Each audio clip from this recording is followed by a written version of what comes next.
stats with Lowe's. Here is Walker Buehler making his 5th start of the season. The ERA right now is 5.21, but if you're looking for reason to have optimism still, look at where it was after 4 games last year and then what followed. He had a 5.40 after the slow ramp up in spring training, took off from there and was a National League All-Star.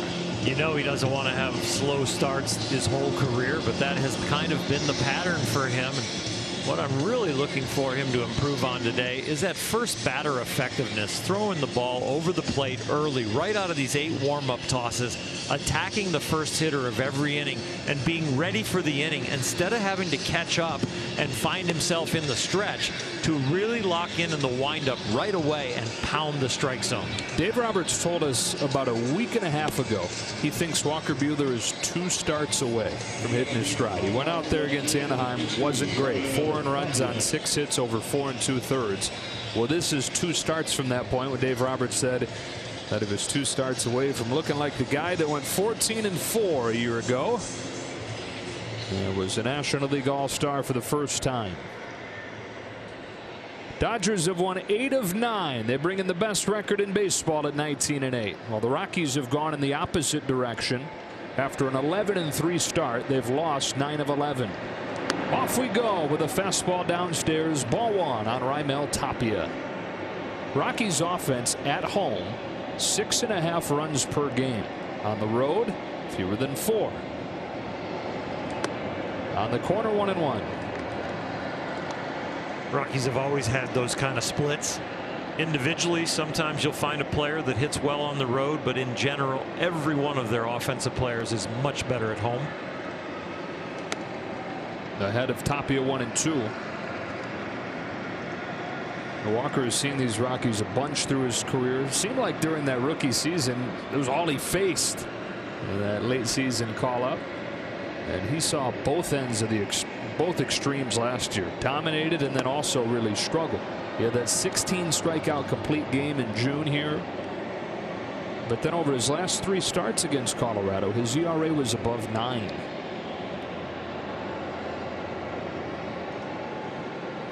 Home with a 2-2. 4 fastballs and then the breaking ball, and he got it in a competitive range. Like all 5 pitches so far for me have come out of his hand and had a chance to be a strike.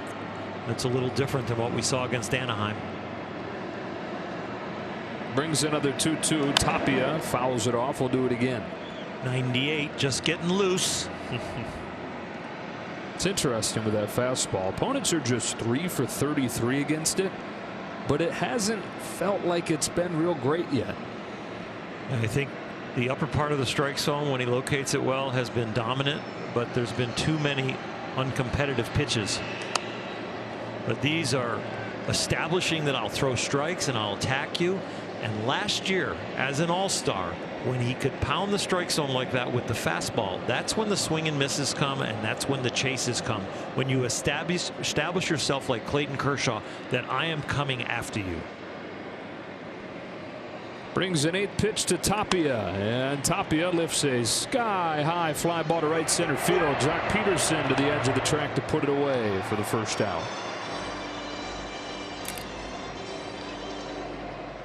Shortstop number 27, Trevor Story. And here comes Trevor Story. An all-star each of the last 2 years. He's gotten better and better as his career has gone on. Still manages to be, it seems like, underappreciated, but one of the most complete and most exciting players in the National League. When he stays away from the strikeout and just puts it in play, he's so strong and such a good athlete that he puts it in play, and a lot of good things happen. When he's in slumps, it's swing and miss. Buehler's first one to him is low, and that's the thing. As he continues to get better, that's where you see it most. He struck out more than any player in the National League his first few seasons. First couple years, he was striking out in 1/3 of his at-bats, but he's got that down below 20% now, which is well above league average, or below, depending on how you look at it. Much better than league average.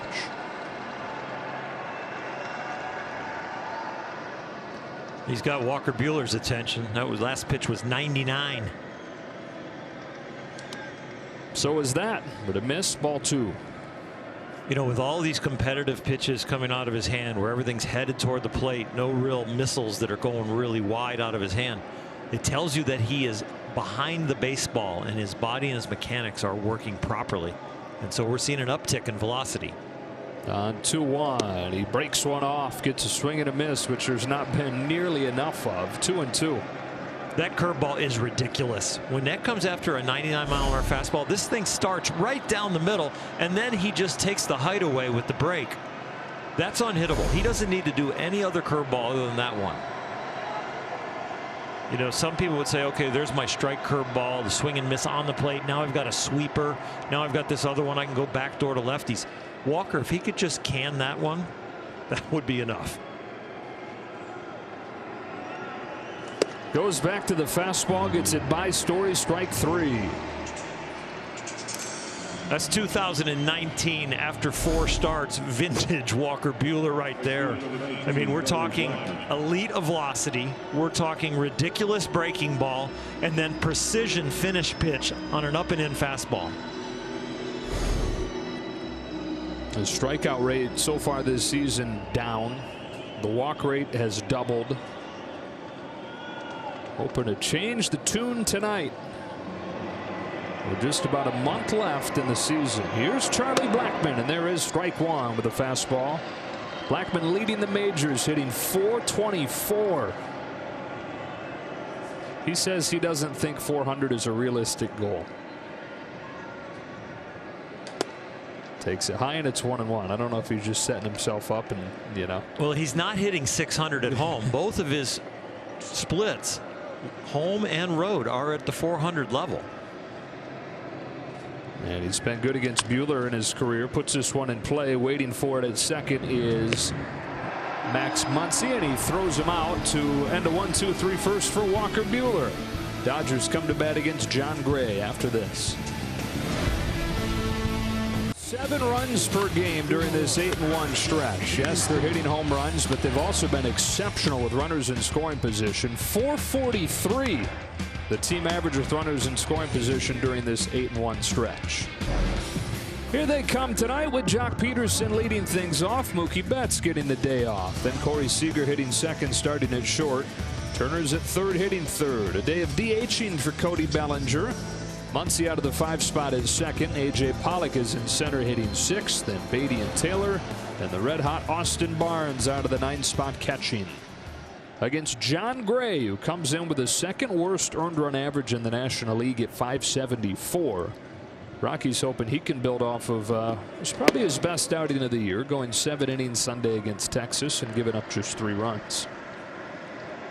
Against the Dodgers, he needs to land his slider. That's really the pitch that is the out pitch. When he struggles with the slider,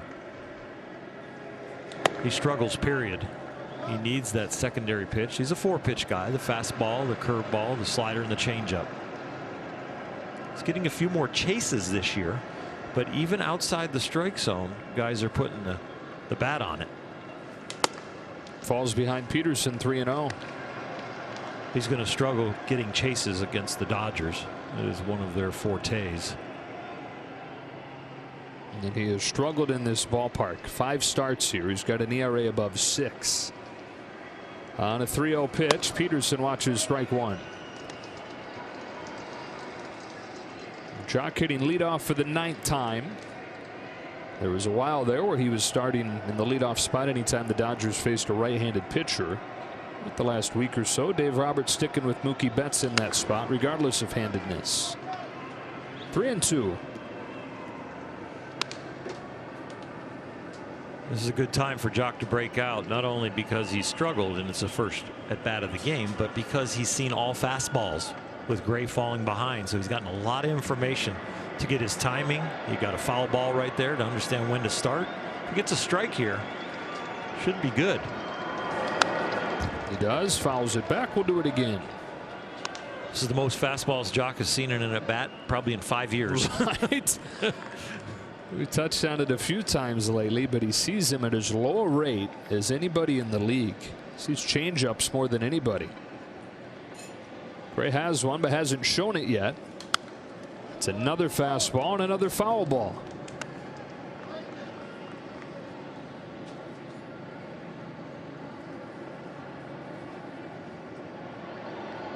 Usually Peterson sees 2 fastballs every 5 pitches. He's seen 7 pitches, all fastballs so far. That's a slider that's ripped into right center field, base hit. Peterson wins the battle and gets extra bases to open the night. Well, they went to try and fool him with the slider, but it ended up near the middle of the plate and kind of like a bad fastball. This would be considered a chase, but a chase for a hit because it was down below the strike zone. And the statistics coming in for Gray have been he's getting more chases, but guys are still barreling him up outside the strike zone. What that tells me is the breaking pitch is flat, that it's not sharp, because once you get a breaking ball outside the strike zone, you're like, okay, that's going to finish him off, but they're still barreling it up. Peterson did. He's at second as Seager comes up. And pops the first pitch up on the infield. Daniel Murphy for out number 1.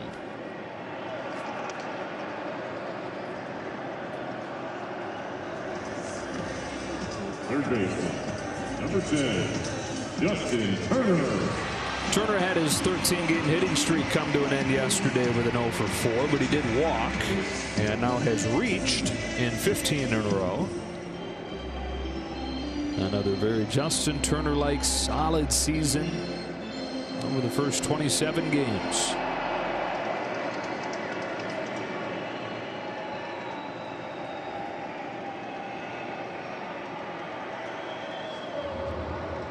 Peterson is second, 1 away first inning. Gray to Turner with the first one. That is a slider low. This is like old home week for the Dodgers when they come up to the plate with Drew Butera behind the plate. Each of them probably getting a little greeting. Old teammate. 2014 he was here.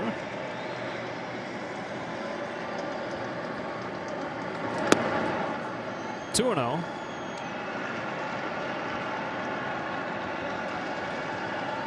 John Gray pretty darn good with the bases empty. Not as good when somebody reaches, and when somebody reaches scoring position, he's the worst pitcher in baseball so far. Got a chase there on a changeup, 2-1.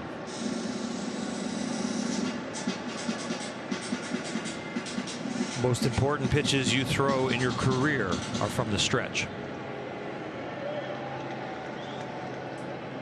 He thought that was the biggest difference in his bounce back year last year, was that he handled traffic much better. The numbers bared that out. 2 balls 2 strikes, pulled the string again.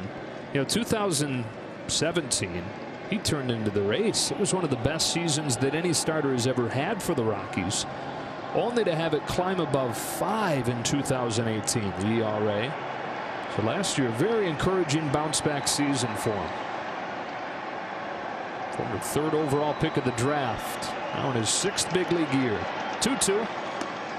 Turner takes that changeup, and he just swung and missed that twice, and the count goes full.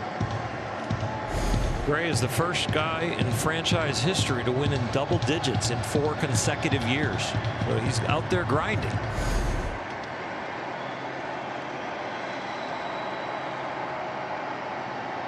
Here's his payoff. Turner lines the ball to center field. That's down, a base hit. They'll stop Peterson at 3rd, who had to be certain that it would drop in front of Hilliard. And they've got him cornered with 1 away. Chuck really ended up in no man's land, because when he freezes to make sure this is going to drop, he's like halfway to 3rd base, and I'm not sure if it does get caught that he'd have a chance to get back to 2nd. You see him break right away like, I've got a good read on this, and then all of a sudden he would have been in trouble if that ball was caught.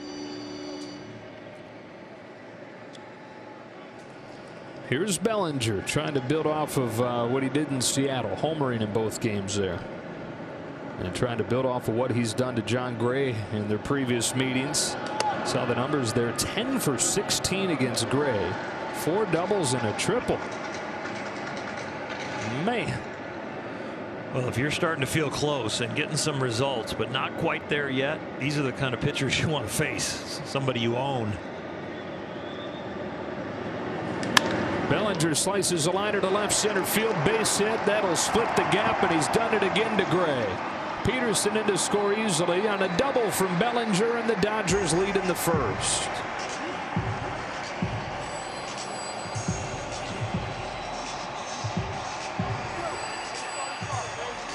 Jock gets driven in, and Cody Bellinger gets more confidence, and it's a really good at bat when he's hitting a line drive to the opposite field. Finds a gap, and with his wheels, it's for sure a double. Once Justin Turner says, I can get the third, Cody definitely going to get the second. So while it seems like Bellinger's getting it cranked up, time for Max Muncy to do the same. He comes up with runners at second and third and one gone. Muncy has the second worst batting average in the National League. Only Eugenio Suarez of the Reds below 168. What those guys also have in common is that they were all-stars last year.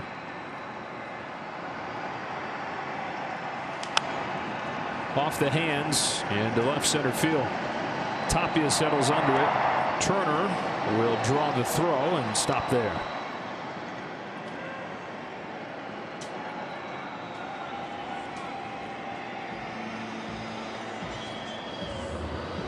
We'll continue to watch Max on balls in the strike zone. That's really the only place that we can see why his average is where it's at. The chase is good. The eye has been good. It's been the balls in the zone that has not been up to his level. 2-out chance for A.J. Pollock. There's a hit in 6 of his last 7 games. So they've got a run in the bank, but chance for a crooked number here in the first inning to support Buehler, who's still trying to find his legs this year.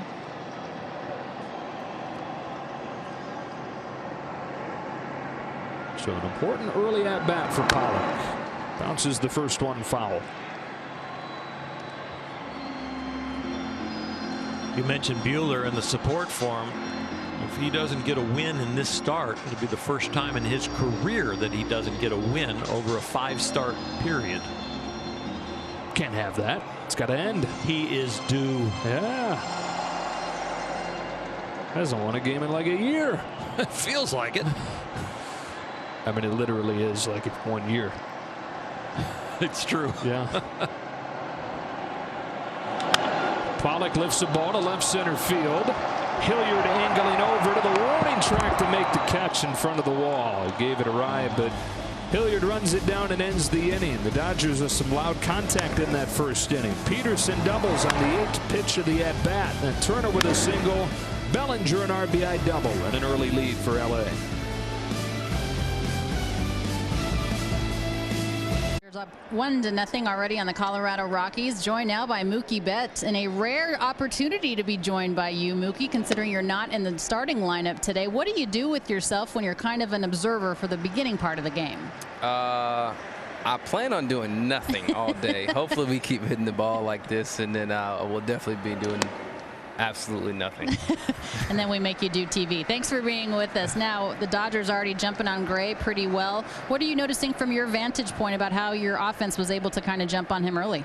I mean, we're just, putting some good swings on some pitches that he's leading out over the plate. I mean, I'm glad we're not trying to hit a bunch of home runs, doubles here, singles here, and that's how we score runs. And so we can keep the pressure. If we can keep the pressure on them like that, it'll be a long day. Walker Buehler certainly is due for a win. He has, the numbers aren't necessarily indicative of what he's been able to do and what he has been in the past. What have you noticed from watching your teammate as far as his, his composure on the hill and just the stuff that he has? Obviously, his stuff is electric. I got to face him in 18 in the World Series game. I think it was game 3 here, and that was, to this day, it's probably the best pitch game I've ever been a part of. And it'll take a little time. This is a different situation for everybody, and so take him a couple starts, and he works hard. He's got a great attitude towards everything, and so he'll be fine. Yeah, a couple of outs already here, quick outs here for Walker Buehler. This is the first time you guys have seen the Rockies this season. Certainly a formidable opponent in the NL West. 10 of your final 33 games are against these guys. How would you scout them? I mean, right now, this is the second time I played him, I think. So I have no idea a whole bunch other than Charlie Blackmon is hitting, 500, and Nolan, and then Trevor Story, Matt Kemp. I mean, all the guys there, they are capable of a lot. They're a big league team, and so you got to be ready for them. I really hope you get to do nothing tonight, Mookie. Thanks so much for your time. Thank you. All right, thank you, Alana. Thank you, Mookie. As Matt Kemp comes up, 1 ball, 1 strike on the longtime Dodger. Buehler comes home. That's down and away, ball 2. Kemp has gone all over the place since last playing for the Dodgers. All-Star in 2018. That was a special year. Him coming back to Dodger blue and having the kind of season he did, leading the National League batting race for a lot of the season during the first half. Dodgers traded him to Cincinnati in that same deal that included Yasiel Puig, and then the Reds released him after about 20 games. He goes to the Mets, spends some time in the minors. They release him. The Marlins pick him up, spend spring training with the Marlins. They release him. And then the Rockies sign him when Ian Desmond opts out of the season in early July, and he's been a nice piece for him, DHing. He's always had thunder in that bat. He can get hot. Buehler strikes him out, 97 that he stares at, and on 10 pitches, a 1-2-3 second. Are now available at home, from Dodger dogs to garlic fries to nacho helmets. Get a taste of the ballpark experience delivered on demand. Search for Dodgers home plates on Postmates and order your stadium favorites for tonight's game now. More traditional start time tonight. Lines up a little better, huh? Yes, it does. And you know what? I'm trying to learn how to say those garlic fries and make them sound appealing and like good. Beatty flying one to center field. Hilliard is there. 1 pitch, 1 out for John Gray. It's not like the pulled pork pierogi hoagie where it just sounds good coming out. You gotta sell the garlic fries. Right. Chris Taylor. 1 gone, second inning. Here's Chris Taylor.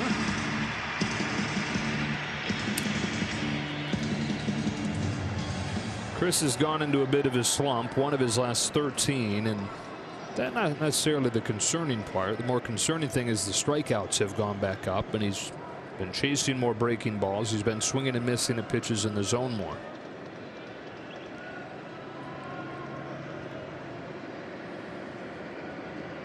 First one from Gray. Taylor takes it high, ball 1. Every hitter is at its best when you keep the bat in the strike zone, the hitting area, the longest. And I think that's what Chris would tell you. Every hitter is best when they're staying on the ball, not pulling off of it. A lot of common themes between hot streaks and cold streaks for hitters. Here comes Gray with a 2-0. Taylor smacks it foul, 2-1.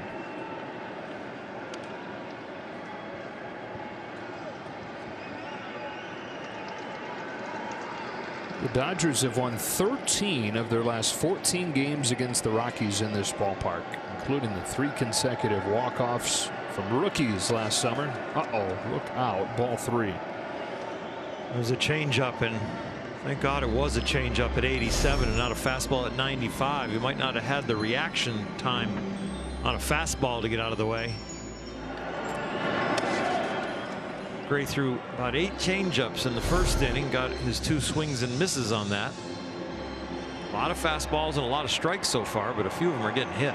And they are cutting loose on pitches in the zone. That's what you want. You want guys aggressive in the zone. They've swung at 14 of the 15 strikes he's thrown. Overthrows that one for ball 4 and a 1-out walk for Taylor. It brings up the hottest Dodger, Austin Barnes. Not just the hottest Dodger, but over the last 8 games, that's the #1 average in baseball. 481 for the Dodger catcher. So happy for Austin Barnes to get in this hot streak. And it wasn't like he just fell on it and he got hot for a little bit. 8 games is a long time, especially when you're back there grinding behind the plate. He has been extra aggressive lately. Takes the first one low, and he's been hitting it extra hard. First 8 games of the season, 1 out of every 5 balls that he hit was hard hit. 70% over the last 8 games. Mookie 2.0. Yeah, got it from Coach Mook.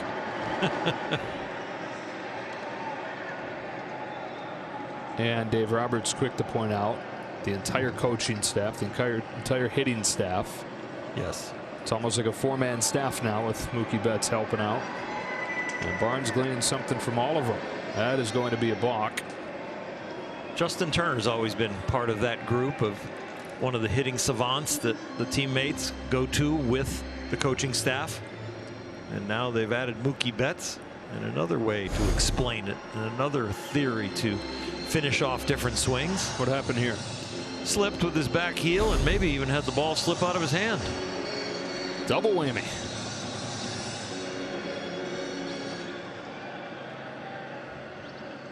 First balk for John Gray in 2 years. There's Coach Mook taking it all in, hoping that the Dodgers take care of business. Dave Roberts doesn't have a need for him off of the bench. Gray to Barnes with a 1-0. That is on the inside corner, strike 1. Austin says he also thinks that the lack of video is allowing him to play much more instinctually with the bat, but also defensively, where pitchers and catchers typically go back to the video room as well, take a peek at some things as far as how hitters are trying to get on against them.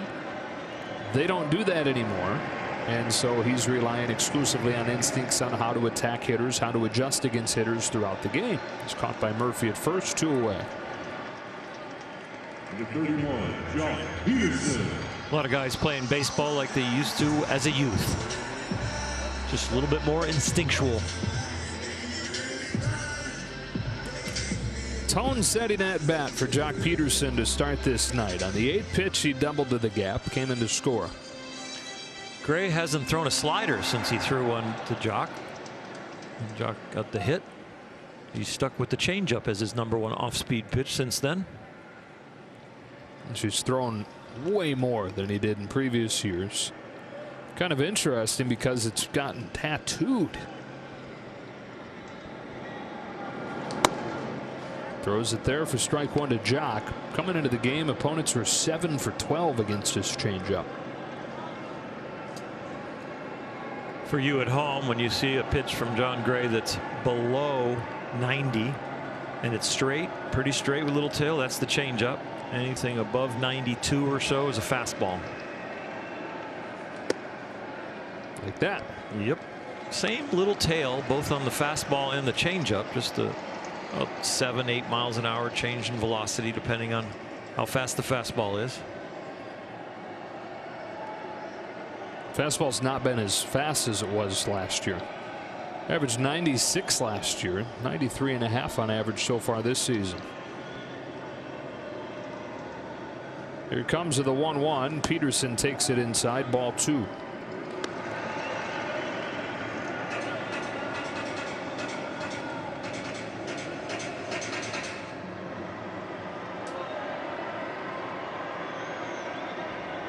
Dodgers can really put a hurting to Colorado if they could win 2 out of 3 or all 3 games here.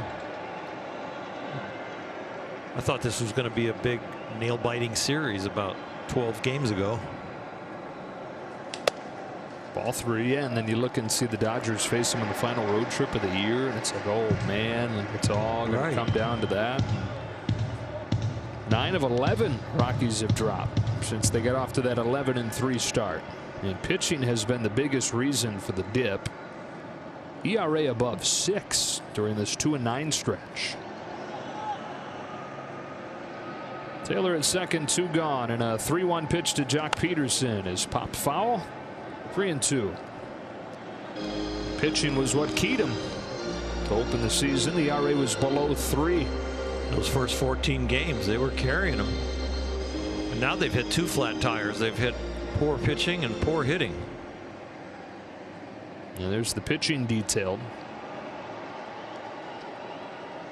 Coming off a 4-game sweep at the hands of the Astros.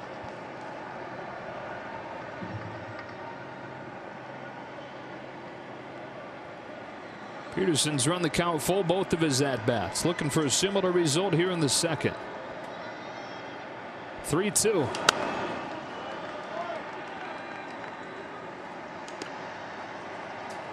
Well, Gray should gain a little information right there from Jock, because when Jock is late on a fastball, you know you've put the changeup in the back of his head.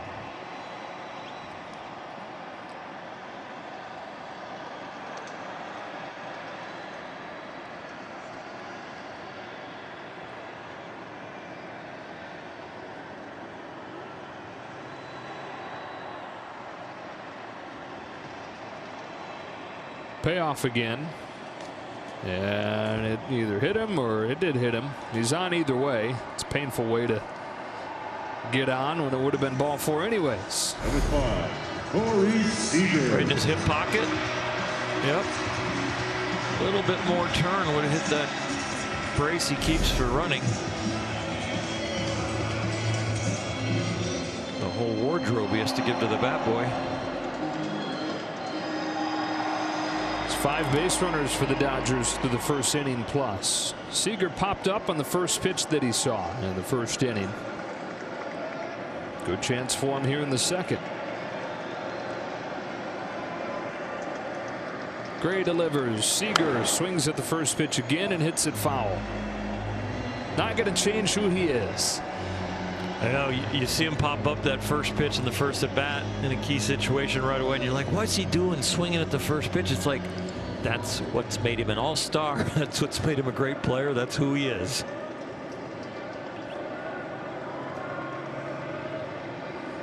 When he was rehabbing from his Tommy John surgery, one of the ways he passed time was playing a lot of video games. He created a player in MLB The Show, tried to climb the minor league ladder with him.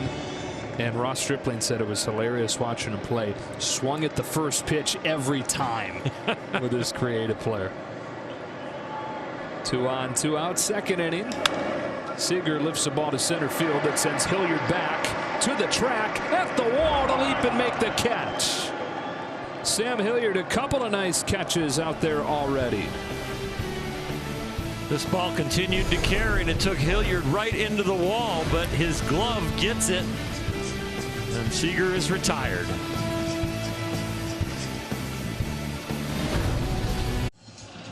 Six up, 6 down for Buehler so far. We go to the third inning. Joe, Orel, and Alana. Game 1 between the Dodgers and the Rockies. Ryan McMahon leads this inning off for Colorado. Fresh off a 2-home-run performance yesterday. Takes ball 1 from Buehler. 2 homers yesterday. 4 homers in his last 8 games.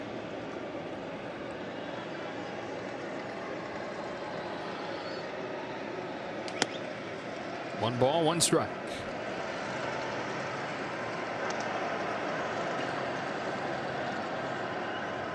Southern California guy from Modern Day High School. On a 1-1 from Buehler, watches a breaking ball land, 1-2. Everything out of Walker's hand tonight so far has been competitive. First inning fastball curveball, second inning fastball slider cutter. Return to the curveball right there to get the second strike. Goes back to the fastball to get McMahon swinging, his 3rd K. Approximately the same pattern he used with Trevor Story, dropping the hammer on him and then attacking the top of the strike zone. Story from the right side, McMahon from the left. So he's retired the first 7 in order, and Sam Hilliard comes up. Already a couple good defensive plays for the center fielder.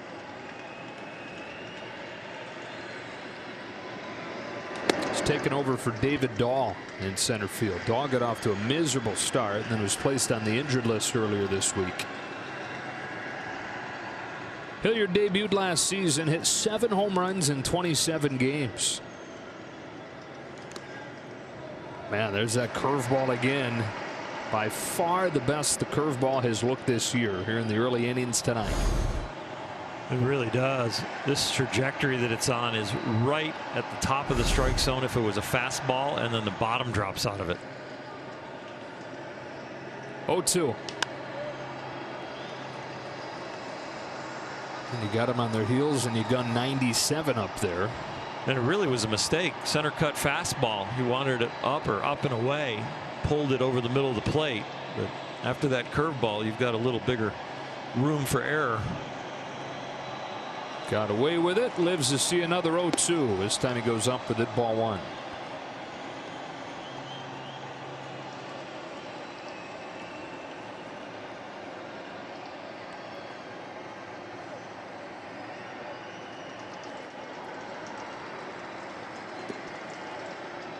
No swing, 2-2. A very good take. It's the best chase curveball he's thrown. As far as where it lands, there's no way you're going to hit it. It was able to hold up.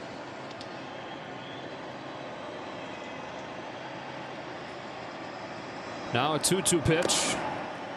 Barnes couldn't quite hang on. We'll do the 2-2 again. Slippery devil. I know. Bar of soap.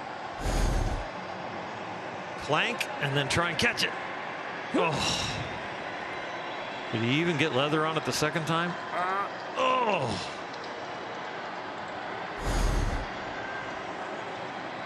Seventh pitch from Walker Buehler to Sam Hilliard. Another 2-2 and another foul ball.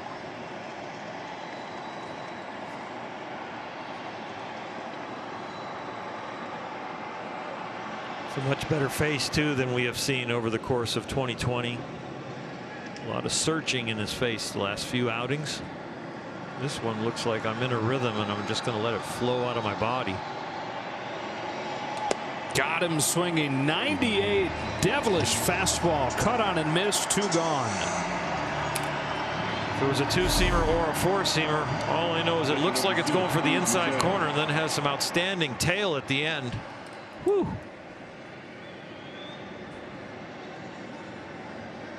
He's got that face that's like, I'm in a zone. What comes first, the face or the zone? Throwing the ball exactly where you want to, and the face just matches it. So that would be the zone. Yeah. Drew Butera pops the first pitch up. Hanging up there in the infield. Waiting for somebody to take charge. Matt Beatty will, and that's 9 up, 9 down for Walker Buehler.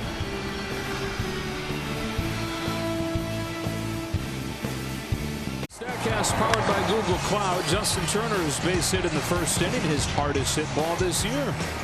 The 13-game hit streak might have gotten broken yesterday, but he's right back in the saddle. And he's leading off this third. Dodgers got a first inning run and a double from Bellinger. They've stranded 2 each of the first 2 innings, but Walker Buehler has been locked in and no damage against him. With that base hit for Turner, new hitting streak started, but the on-base streak extended. Now 16 games in a row he's reached. Looks at strike 1 from Gray.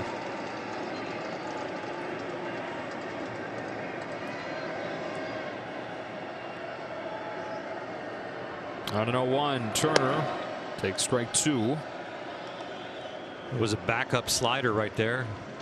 Justin with kind of a funny look. Home plate umpire Rob Drake was like, yeah, it was a strike. Quick word from AT&T TV. Watch the local sports you love on AT&T TV. Turner happy to be back at Dodger Stadium, hitting .383 here this season. On an 0-2 from Gray, takes low, ball 1. Gray's only thrown 4 breaking balls. It's mostly changeups and fastballs, so you have an idea where to put the barrel. You just got to get the right timing. Bouncing ball up the middle. McMahon with a nice play. Wide throw, sort of, or I just guess Murphy. I'm not sure what that was. Daniel Murphy decided he'd play a little twister down there at first base, and it was like right hand red, left foot yellow, and it really tangled him up. And then the ball's coming. So you really shouldn't be playing twister down there at first base before your second baseman throws you the ball. And you can just see that left foot barely got in there. I saw the reaction. I was like, oh no, this throw is nowhere close. But and Turner helps him off. He ran to first base, and then all of a sudden he saw McMahon getting rid of the ball so quickly, and that all of a sudden tangled his feet. Great Twister reference. Ball went on Bellinger. Turner and Murphy, by the way, old New York Mets teammates.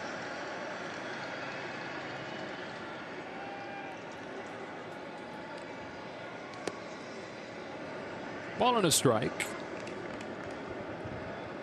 Bellinger now 11 for 17 against John Gray with 5 doubles.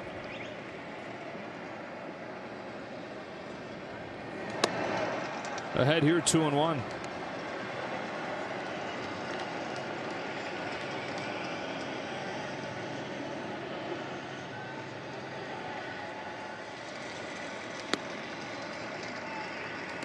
We're getting the same expressionless face from Cody Bellinger as we have from Walker Buehler on the mound, which is good. They're zoning up. On a 3-1, Bellinger takes ball 4. That's Gray's second walk, and the Dodgers with a 1-out base runner. Do you know an outstanding educator in your community? If so, nominate them for a chance to be named the 2020 Spectrum Sports Marquee Educator, presented by Shakey's Pizza. 2 lucky winners will receive $2,000 to help fund a brighter future for their students. Visit SpectrumEducator.com now for more information. Bellinger's been on both times. Up comes Muncy. Flied to left on the first pitch he saw his first time. Like Bellinger, success against Gray previously. Couple home runs against Gray. Swings and misses at a first pitch changeup, and it's 0-1.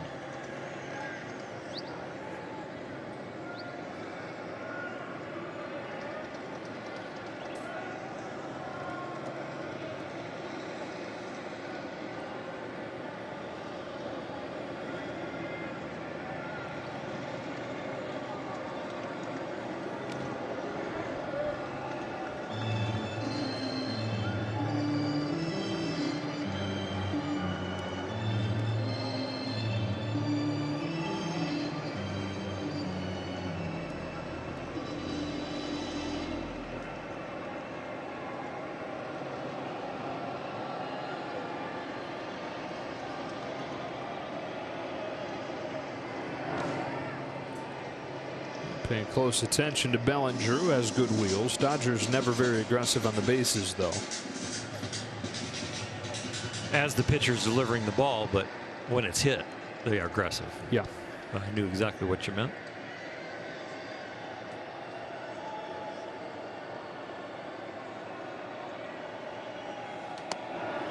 Ball on a strike. Now, we've talked about Muncy's early struggles. Would probably be more concerning if he hadn't had back-to-back really good years. If it was just the one good season, and then there were questions coming into year 2. Really weren't questions coming into this year. Can Max Muncy do it again when you have back-to-back seasons of 35 homers? Grounds one to first. Murphy will pivot and go to second for 1. Back to first, a double play. So that does it for the Dodgers in the third. To the middle innings we go. It's 1-0 Dodgers. Out it afterwards, said the special thing isn't being second, it's looking at the list and seeing the other names on it. Well, he was really on his game yesterday and is a really good sign for the rest of this year. And passing the great 53, who was a role model of mine. Raimel Tapia takes ball 1. Clayton is on a very nice list, and he's going to be at the top of most of those lists by the time he is done in a Dodger uniform. Most lists currently topped by Don Sutton. Did it for so long at such a high level. 2-0 on Tapia. Did they give him a strike there? They did. 1-1. Rob Drake heard it from that first base dugout. Sounded like a strike. It did. I think that's why they gave it to him. That's what Rob shouted back into the dugout. Did you hear that thing?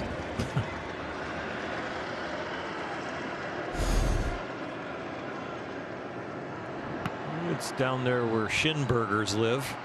What are those? Shin burger? It's like when you foul a ball off your shin, or you get hit by a hit by pitch right on the shin. Yuck. Yeah. 1-2. Fastball to the inside corner to get Tapia. One away on the 5th strikeout for Buehler, who's retired the first 10. Electric fastball, commanding at both sides of the plate, down and up.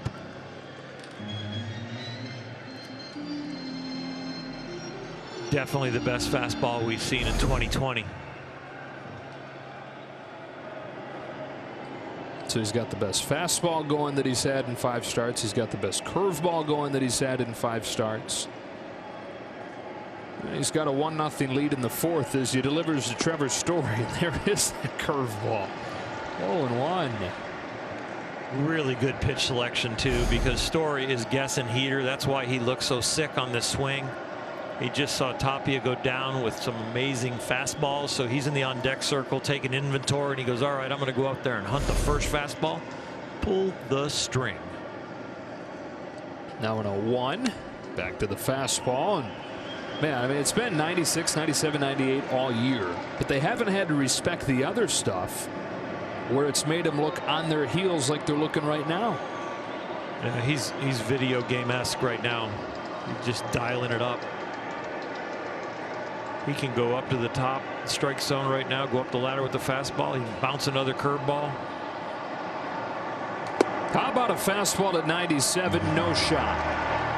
Back-to-back Ks, 2 gone in the 4th. He went up and in the first at bat to strike him out after a breaking ball. This one was supposed to go up and away. That's where it started, and then it ends up and right down the middle. But great movement, great velocity, perfect height. Already 6 Ks for Walker Buehler. Now with 2 gone in the 4th, here's Charlie Blackmon. Grounded out to second his first time, dropping the average all the way down to 420. Fastball, strike 1. Well, he said Charlie said he doesn't think 400 is a realistic goal to have. But then he also couched it and said, if it did happen, even though it's different, this is Major League Baseball on Major League fields. And he's got a base hit here, first base runner of the game for the Rockies. So, look, it's not going to happen. The pitching's too good, he said. Stuff is too good. There's so much specialization out of the bullpen. But let's remember, even though it's a 60-game season, crazy circumstances, if it happened, it should be respected. Saving that line for his acceptance speech. Right. So it would be the Major League leader in hitting that breaks up the perfect start to this one for Buehler. And a strike to Arenado. First time from the stretch and pours in the strike. That is very good to see as far as how he understands his mechanics and his rhythm. Arenado grounded out his first time up. Back-to-back heaters to the knees, 0-2. An aggressive hitter like Nolan Arenado, and he takes 2 fastballs for strikes. That tells me he was up there at the beginning of this at bat sitting soft, looking for that curveball. He says he's just been off all year. Swing hasn't felt right at any point. Now the fastball, this one misses. Little jumpy in the box, and he's always a little jumpy, but most of the time it's just he's in his legs, but he's just wiggling the bat and the shoulders a lot. But he doesn't even look like he's getting in his legs. He's tinkered with the mechanics. He's changed bats, tried different models. Yeah, and he just doesn't look settled. Yeah. I mean, to get technical for a minute, it looks like his spine is leaning forward towards the pitcher. And so as soon as he picks up his front foot, it's going to feel like to him he's falling. He usually was a little bit more straight up and down and stable. It looks like he starts leaning a little bit towards the pitcher with his upper body. Gets out of balance. 1-2. Tomahawks this ball a mile, but foul. Jeez.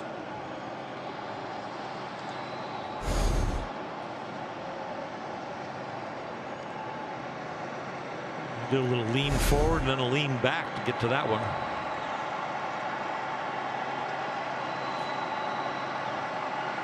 Blackman at first with a 2-out single. First base runner of the game for the Rockies. As another 1-2 comes home, and he chases and just barely gets a piece. I don't know how. There's a 1.5 foot outside. I thought what we heard was off the glove, not off the bat. Oh, he does tick it just barely. Wow. It's got one of the seams. Release the upper hand and just get enough.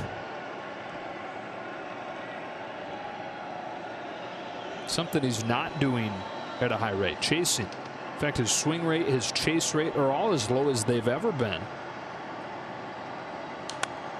Just the quality of contact when he's putting in play, not close to what it normally is. Not hitting it as hard. He's getting under a lot of balls and just popping them up. He's pounding a lot of balls into the ground.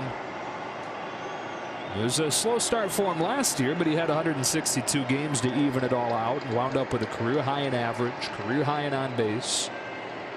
Well, he's at the halfway point here, hitting .234 and still searching. He chases again and didn't nick what part of the seams on that. That does it for the Rockies in the fourth as Buehler gets his 7th strikeout of the night.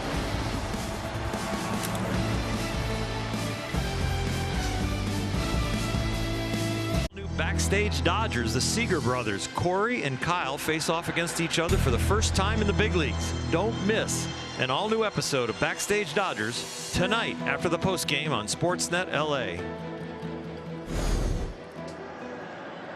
Gray to Pollock, strike one, and off we go here in the bottom of the fourth.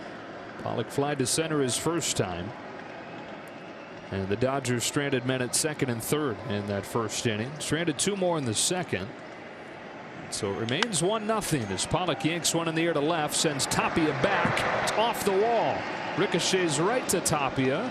Pollock is at second with a stand-up double to open the fourth.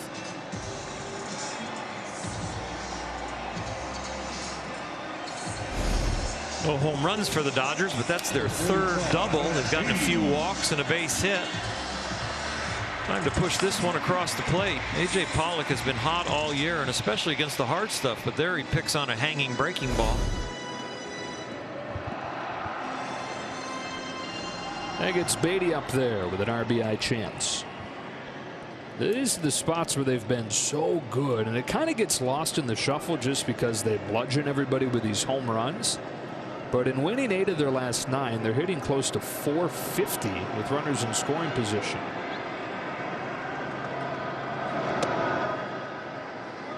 It's a tough situation for Gray because he's been fastball changeup, and so with a left-handed hitter up there, what are you going to do to get him to hit the ball to the left side of the field when they can get out in front of the fastball if they want, or they can be even more out in front of it with the changeup? Pollock should end up at third at least after this at bat. It's a good take. Ball 2.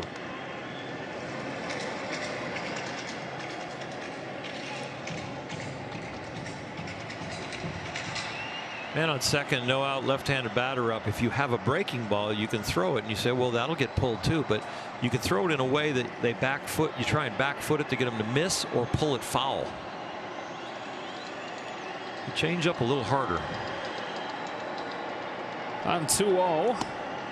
Tried to back foot him, tried to check his swing, but couldn't, and it's 2-1. Yeah, that's the pitch he's got to go to. That's the pitch that he set out to fix after that horrible 2018 season where it just stopped breaking for him. Guess where he went? Drive line. Okay, for sure. That's why they got the bigger facility. Yeah. Good stop by Butera. 3 balls and a strike. You can just see how the pitch selection changes because of the situation. He's been mostly fastball changeup, and now all of a sudden he's trying to find something that they'll pull foul or swing and miss at with that slider.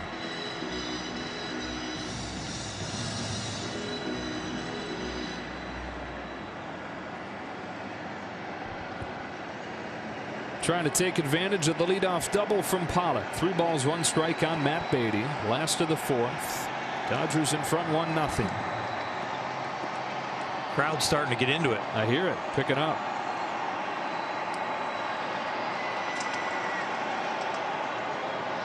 sensing the moment coming.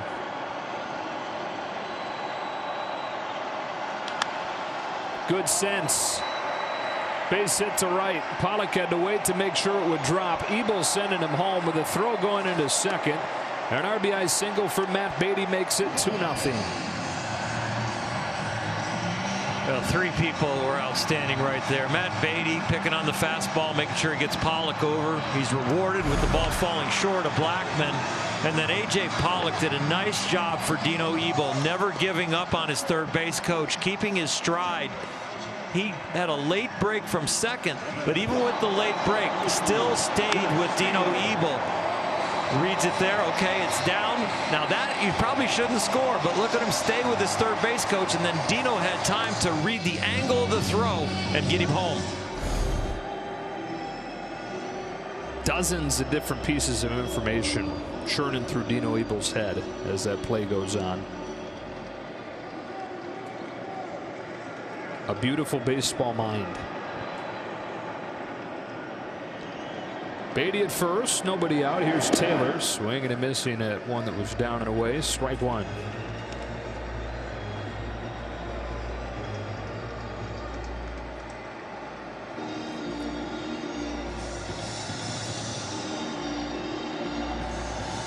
Chris walked his first time, one of the two that Gray has issued.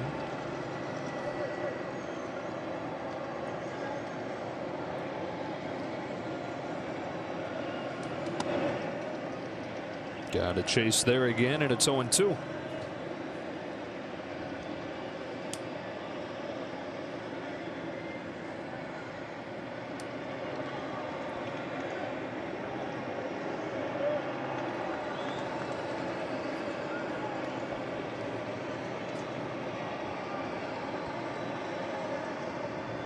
Got a couple chases.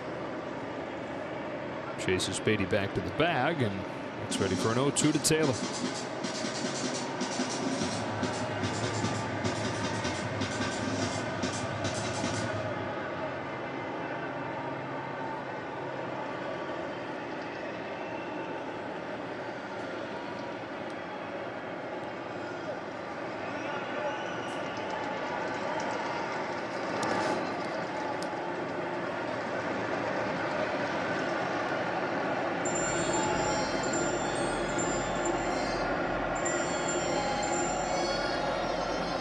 A lineup can put stress on a pitcher, and an opposing pitcher that's throwing the ball well on the other side can put stress on a pitcher. And I'm sure John Gray, through his mind right now, is it's tough enough to go through this Dodger lineup. It's also pretty tough when you got Walker Buehler over there with all zeros and only one hit from your team. You start to realize that every pitch could be the difference in the whole game. And in some ways, you've got to avoid the depression of, I'm not sure my team's going to score tonight. And I can't even help him. Dang BH.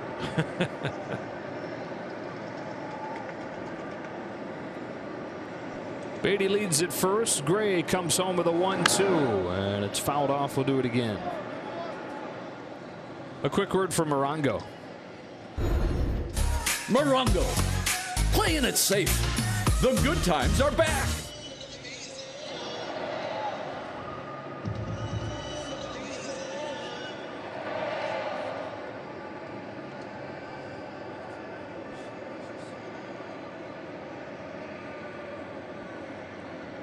Another 1-2. Taylor takes it in the dirt. 2-2. He got a couple chases on similar pitches, but the last couple sliders he's thrown Taylor pretty much ball out of hand. That's a good definition of what a competitive pitch is, and then one that is not competing at all, and the hitters just kind of lay off it, and sometimes they even eliminate it from their checklist.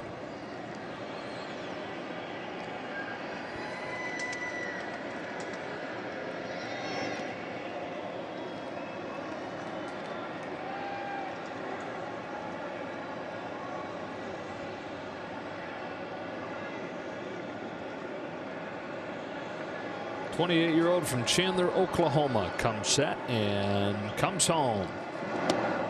It's a good take that time. 3 balls, 2 strikes. You know, if the scouting report says to throw Chris Taylor's sliders away. After 4 or 5, you've trained the hitter on what your slider looks like, and all of a sudden, he's not the hitter that's in the scouting report anymore. This is in the moment training, and yeah, overall against the whole league, it might be the right pitch.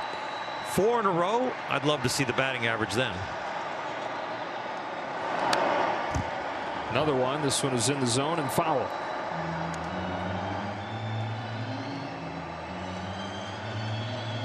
I think that's the next level of statistical breakdown myself. I think sequencing and seeing what hitters' averages are on locations. So it's not just this guy's bad against breaking balls down and away. How do you get to him being bad on breaking balls down and away? Yeah, did I get there with 3 pitches and 2 were fastballs and maybe 1 was a good slider? Yeah. 8th pitch coming here. Another 3-2, and Taylor bangs a base hit to right. That's a great at bat. Fall behind 0-2 to look like you're really not picking up the baseball early in the count, and then start to really lock in. Gray showing him an awful lot of sliders away, and Chris Taylor gets to the point where they're coming fastball in. They make a mistake out over the plate, and he doesn't miss it.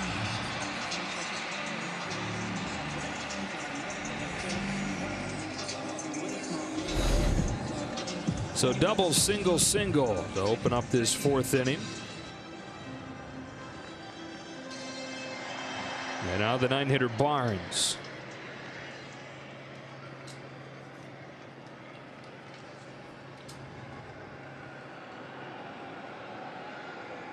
Barnes squares to bunt, pops it up. Butera will watch it fall harmlessly. Strike 1. This is more the same for the Dodger offense, Orel. The bottom part of the order, 6 through 9, number 1 in baseball, and all 3 slash lines.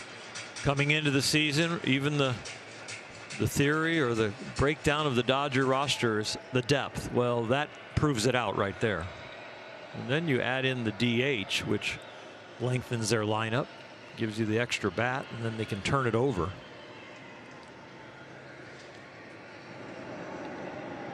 Six, 7, and 8 have all gotten hits to open this 4th. 1st and 2nd for the 9-hitter Barnes, who takes inside ball 1. They haven't started to really function against left-handers so far at the level that they want to. They haven't hit breaking balls, even though A.J. Pollock hit one, and 2 of the hits tonight are off breaking balls. So there's still room for improvement, but it would be scary if they improved in all those areas. Got the corner 1 and 2. That pitch count is really up there now. He might not have enough to get out of the game, but he definitely has enough over a short period of time to be slightly fatigued. Stuff might not be as sharp. Popped on the infield. Infield fly rule is in effect as McMahon puts it away. Barnes the first out. There is double-barreled action down in that bullpen. Jeff Hoffman and Phillip Beal. Well, the rotation is what has carried the Rockies this season. One of the top 5 ERAs in the National League. When you adjust that for Park, it's even better. Obviously, half those games in the hitter's paradise, Coors Field. And anytime you see significant home road splits for the Rockies hitters, it's a negative thing, but we never talk about it as a positive thing when you see pitchers still able to have a decent stat line with the home road splits of Coors Field, and the Rockies starters have. Bullpen's another story, though. And so with the pen having to warm already in the game, that's a scary thought for Bud Black in Colorado. They're at 1st and 2nd with 1 out. Back to the top of the order in Jock Peterson, who pops up the first pitch. And John Gray is infield fly roll here on the verge of getting out of the inning. Infield fly rule. The batter is out. Runners advance at their own risk. Yes. Like the Twilight Zone.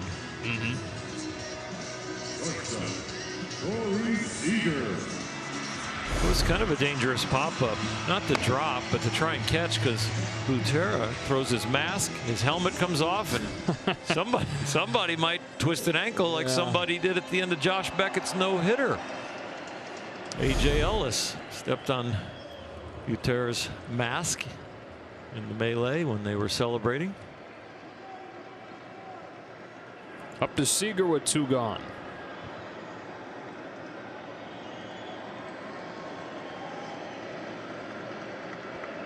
Beatty at second, Taylor at first. John Gray comes home, and Seager takes inside ball 1. First time in his 3 at-bats he's let that first pitch go. The last out of Beckett's no-hitter was Chase Utley on a fastball right down the middle. And just to bring up Chase Utley, 5 years ago today was his debut with the Dodgers.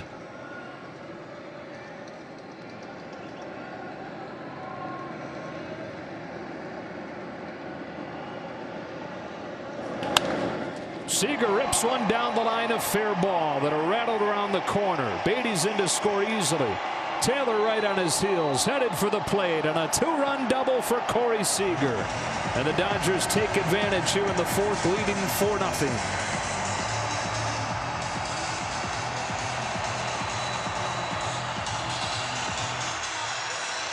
You don't see a lot of pull line drives right down the line from Corey Seager. A lot of times he's gap to gap, left center to right center, but this one down and in, just drops the head of the bat, elevates it enough to get over Murphy, and then it's off to the races for Chris Taylor.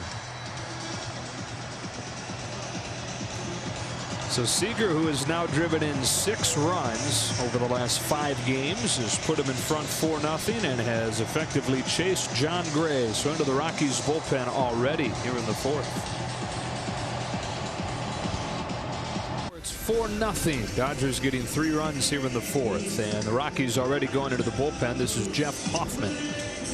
He got roughed up in his last outing, a career high 5 runs as a reliever versus Houston on Wednesday.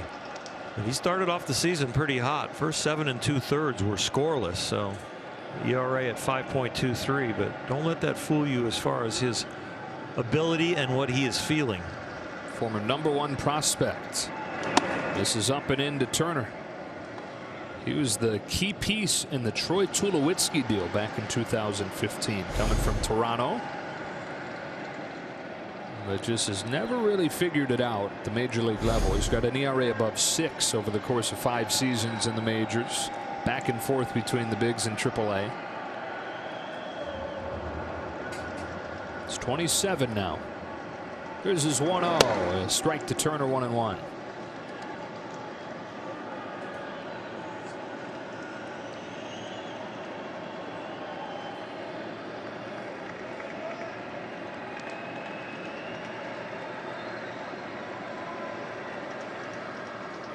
Seager at second, 2 gone. On a 1-1 pitch, Turner watches it dip low, ball 2. They've already had 11 at-bats. This is the 12th at-bat with runners in scoring position in this game. That's a lot. They've been also eating after they set the table.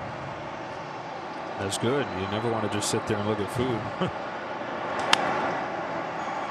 Fly to right. Blackman was playing deep, so a long way to go. Charlie slides and makes the catch to end the inning, but the Dodgers strike for 3 here in the 4th. Blackman with a nice catch to finish it off and get Turner, but a 4-0 lead as we go to the 5th. Great deals on a bold new Camry at Toyota's We Make It Easy sales event. And by Mercury Insurance, low rates, big discounts, great insurance. Dodgers 4, Rockies 0. To the 5th inning we go. Daniel Murphy to lead it off against Walker Buehler. 7 Ks, just 1 base runner. 1 ball, no strikes. And just about everything from Buehler, the most crisp that it's been so far this year. No doubt. Sharply hit. Seager perfectly positioned. Just had to range a little bit to his left to get him.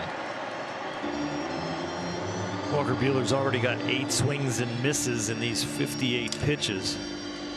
His last start, he only had 9 over 89 pitches. So he's filling the strike zone, and then he's getting them to chase. He's even getting a few of those swings and misses in the strike zone. Faces Kemp now with the bases empty.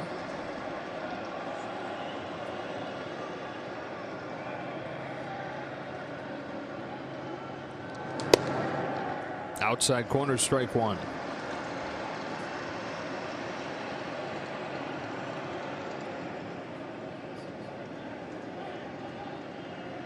Native of Lexington, Kentucky, Walker Buehler. Walker grew up just a couple blocks from the local Little League field. That's what every kid dreams of, right? Having the local field in your backyard. Just a couple blocks away from Ecton Park. The Lexington Eastern Little League legend, this guy. Usually playing against the older kids. In fact, he still held the league strikeout record until just a year or two ago. He recorded 186 outs one year. 140 of them were on strikeouts. 2-2.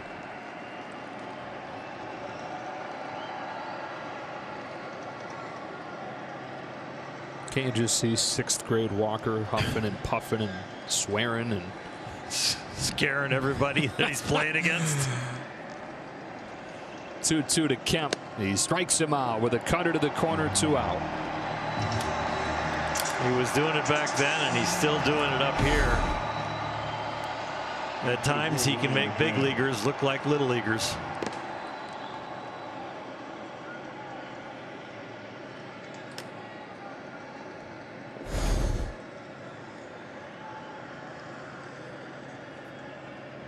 He had 17 strikeouts over his first 4 starts this year. He's got 8 already tonight. Ball 1 on Ryan McMahon.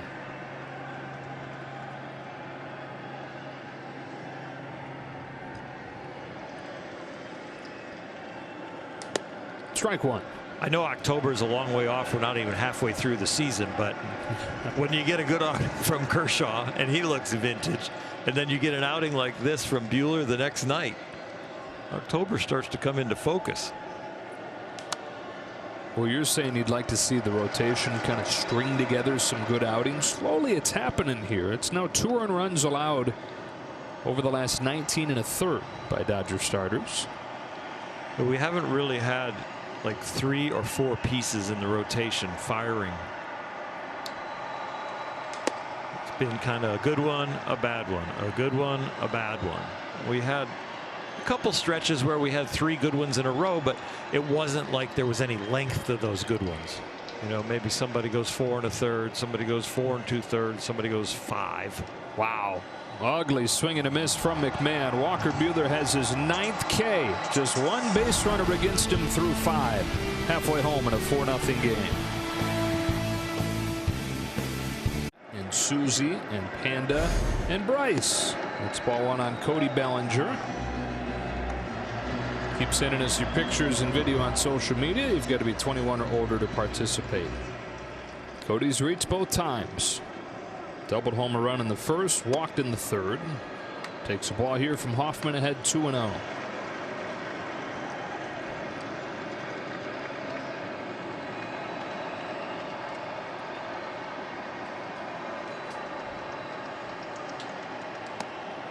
Good changeup, 2-1. His is a little different than Gray's. He's got a little split finger action to his. I think he spreads his fingers a little bit more. And his breaking ball will be different than Gray's because Gray's was a slider more tonight. His is going to be a curveball.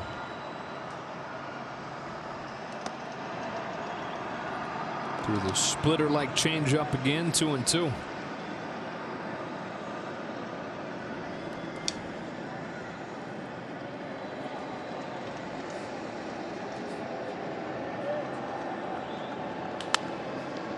Look out, George.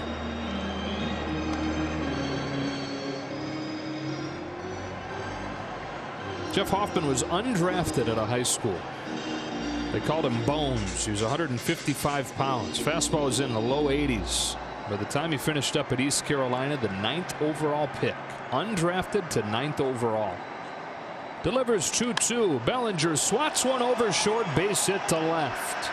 And it's starting to look more and more believable, more and more trustworthy that Cody Bellinger is hitting his stride.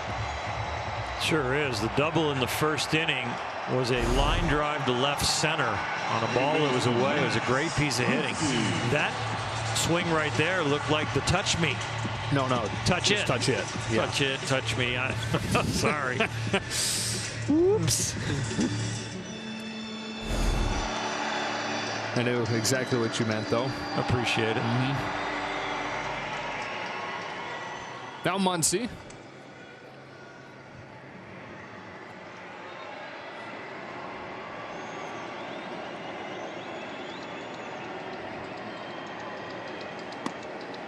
To the knees, strike one.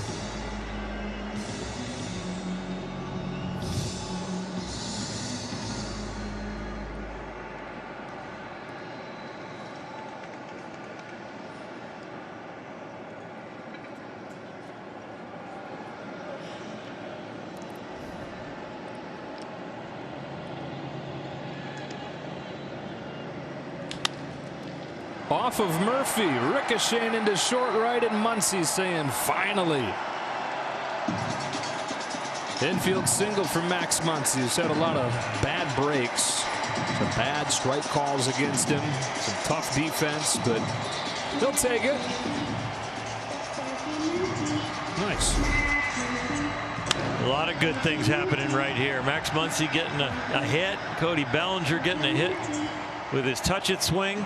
And the Dodgers haven't struck out tonight. So they were averaging over the last 5 games over 9 strikeouts a game.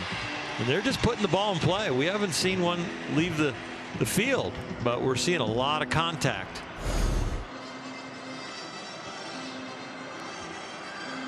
Four runs on 9 hits for the Dodgers to go along with the 2 walks and a hit batsman. And now Pollock, who doubled and scored last inning.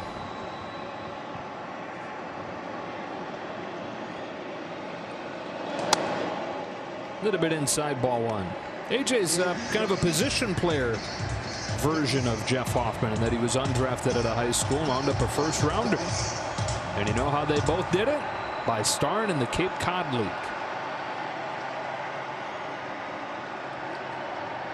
Hoffman was a couple years after Pollock, but both of those guys were named the top prospect in the league.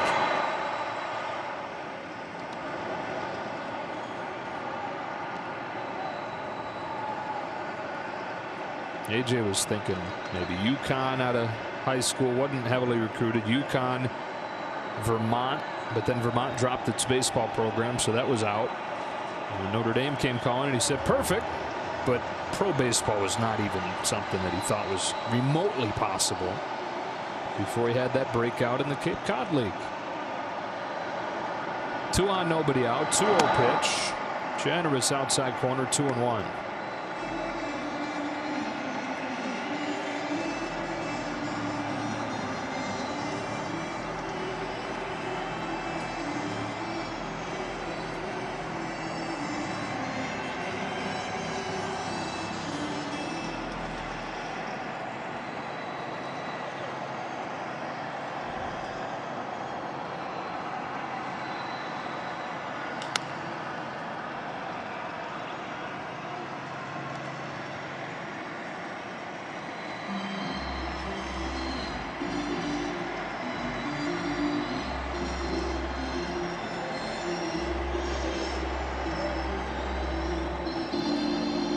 Butera looked at his cheat sheet.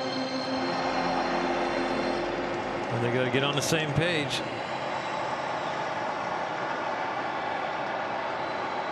Bellinger at second and Muncy at first. Hoffman to Pollock with a 2-2. Bouncing ball up the middle. There's Story feeding McMahon, who got it onto first, a double play. Purchase a fan cutout. Have your face in the stands at Dodger Stadium during the 2020 season. Proceeds benefit the Los Angeles Dodgers Foundation with a mission to improve education, healthcare, homelessness, and social justice for all Angelinos. Buy now at Dodgers.com/fan-cutouts. With a man at 3rd and 2 gone, the hitter is Beatty. RBI single his last time, just last inning. And he's gotten the numbers back up to a respectable range. He's below 200 in limited playing time for the first few weeks. 258 now. On the first one from Hoffman, he slashes it and the ground is short. Backhand Story. That's the inning. Through with 5 innings at Dodger Stadium. Dodgers in front 4-0.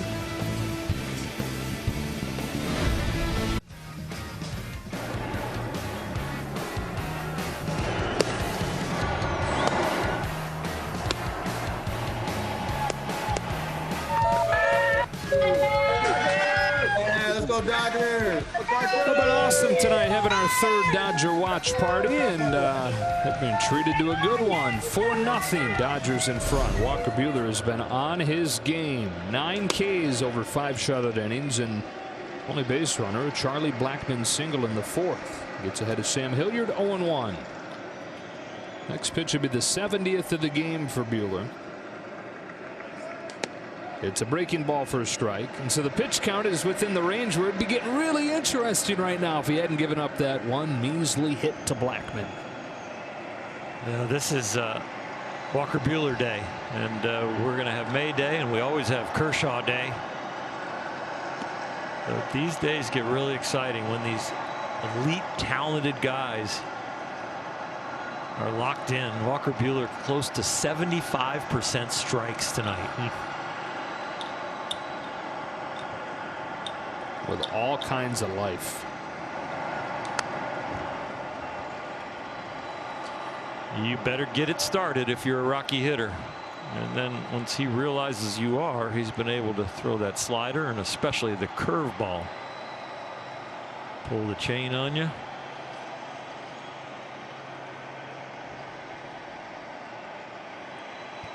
The 1-2. Got him swinging with a fastball. And boy, they've stood no shot against that fastball up in the zone. Buehler with his 10th strikeout, 1 gone in the 6th.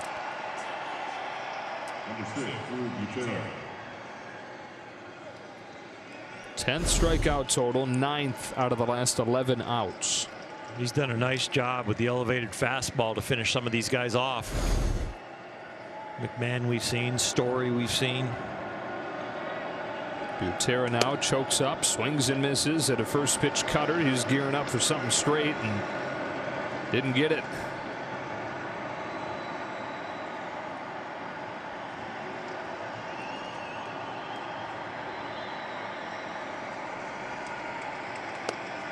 Does now, but takes it for strike 2.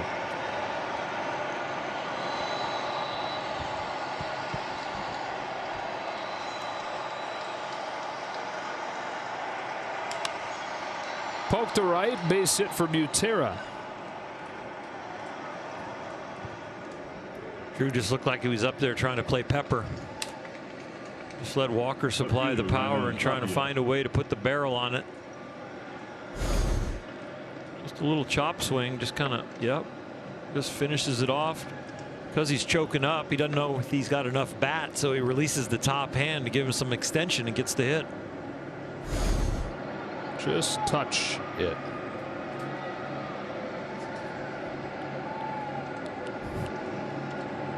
Here's Tapia. Your microphone broken over there? I'm just not. I'm not touching it. Yeah.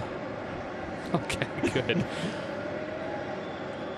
Tapia is 0 for 2. He came into this one red hot, above 400 over his last 9 games, and on base percentage above 500 during that stretch.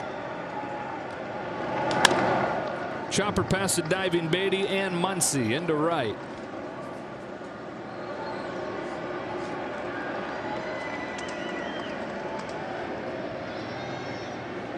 One out and a couple base runners for the Rockies. This one just barely finds its way through the needle. Butera not going to third at all. Beatty with a step and a dive, and Max Muncy with a couple of steps and a dive. Butera with the leap and stopping at second when you're down by 4. Brings up Story, 2 on 1 out. Story's 0 for 2 tonight with a couple of strikeouts, and those strikeouts have started to climb again over the last week. Really done a good job of reducing them over the first month or so of the season.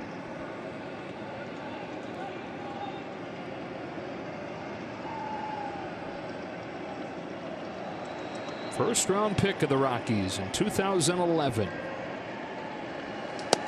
First pitch fastball, strike 1. Would you believe that there were 6 shortstops drafted before Trevor Story? I would not believe that. Sometimes those shortstops drafted before him might not end even up at shortstop. I mean, the draft doesn't always tell you what position you're going to end up at. 1 ball, 1 strike. One of the, to your point, one of the shortstops drafted above him was Joe Panik, who moved to second base for the Giants. And they moved on from there. Baez was drafted before him. Francisco Lindor. So you can understand those. It's a nice draft. There were a few guys, though, that never even made it to the majors.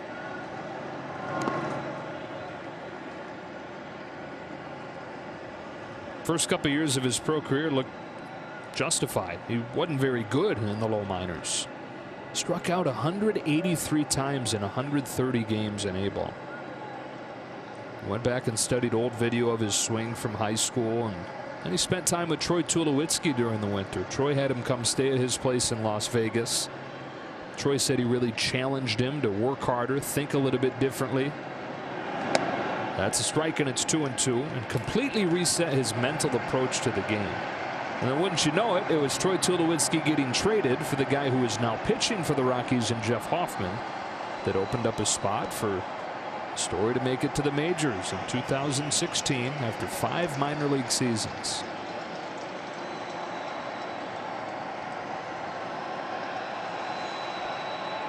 '27-year-old in his 5th year now on a 2-2 from Buehler. Pokes it through the right side, base hit, the 3rd in a row.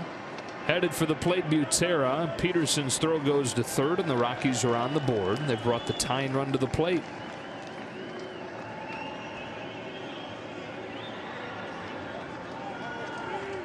Well, we mentioned that Walker's thrown 75% strikes, or approximately there. He's also thrown approximately 75% fastballs, and it looks like the Rockies now are just saying, forget the curveball, forget the cutter, forget the slider. Let's just try and barrel up and put the fastball in play, and they're finding some holes. Mark Pryor to the bullpen phone.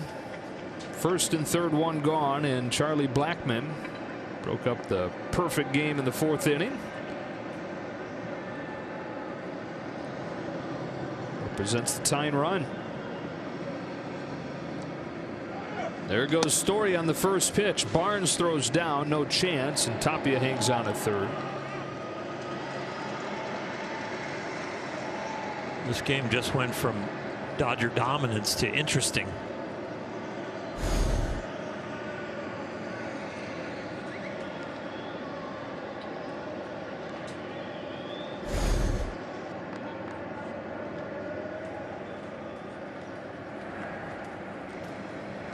Kolarek and Ferguson both beginning to warm. This has happened in a hurry. Strike fouled back, and strike 2 on Blackmon.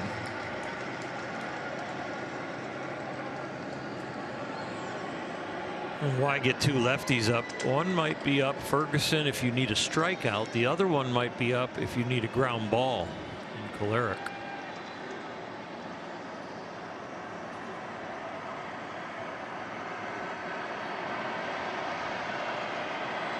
Second and 3rd, 1 out. 0-2 on Blackmon.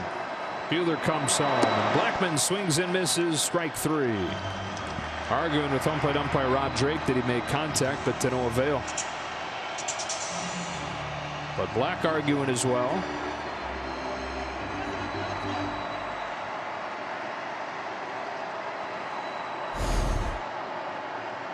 Breaking ball. Third baseman Nolan Arenado. Here's a better look. There was no foul tip, and since there was no foul tip, it didn't have to be caught cleanly behind the plate. 11 strikeout for Buehler. 2 on, 2 out, and the hitter is Arenado. Way outside ball one. Rockies hoping for this trend to hold. As with most guys, the more times they face the lineup, the worse the numbers get.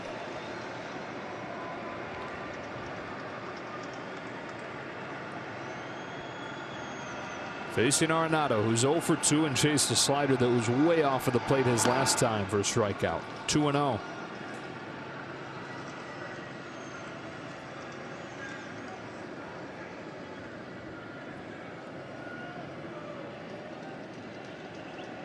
All 7 of those home runs, 14 of those 15 RBIs have come at Coors Field. On the road, he has the worst OPS in baseball.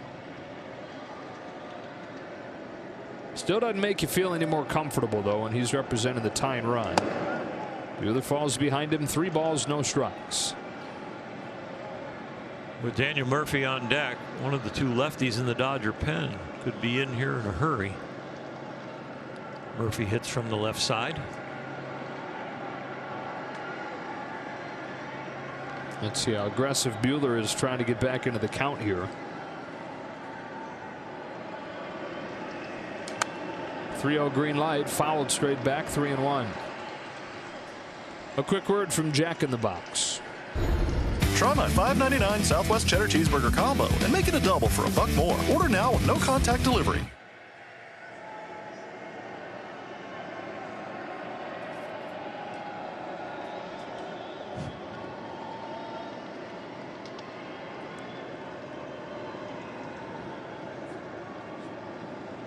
Buehler's 3-1. 3-2. 91 pitches. Good chance this is the final hitter that he faces. And trying to finish off his line to be representative of how dominant he's been tonight. Yeah, it would be very disappointing for him to give up these 2 runs after what he has done tonight and how he has felt and what he has executed. The payoff pitch. Driven deep to right towards the corner. Peterson on the move. He's got it in a phone booth. Oh, you hold your breath as that thing sails out there. Walker Buehler 11 Ks through 6 innings, just 1 run.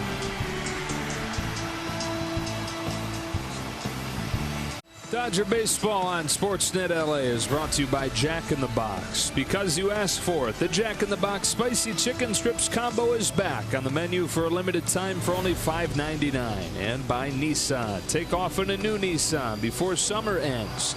Don't miss the Nissan Bottom Line Sales Event.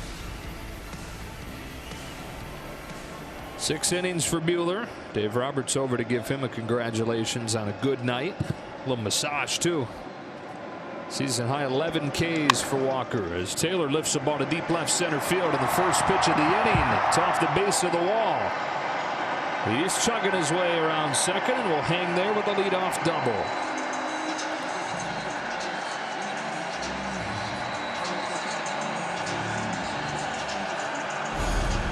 Rockies scratch one out in the top of the 6th. Dodgers trying to return the favor and get the 4-run lead back. Turner gives him the barrels are overrated sign as he doubles off the wall. Exactly. Tough crowd.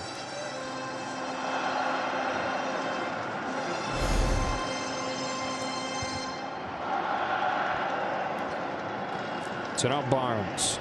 Taylor, by the way, came in struggling the last few days, but he's been on all 3 times tonight. Walk, single, double.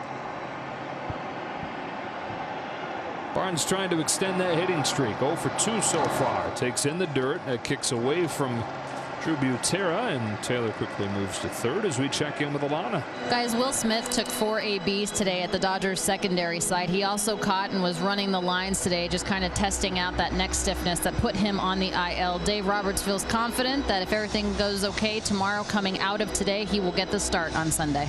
All right. So minimum injured list day, it looks like, for Smith. Playing time had started to tilt in his favor with Austin Barnes' early struggles, but I figure that's probably back to close to a 50-50 split with what Austin's done lately. During BP, saw Joe Kelly playing some long toss, so he's coming along, but didn't look like he was headed for the mound yet. Infield pulled in as the 1-0 comes home and misses low.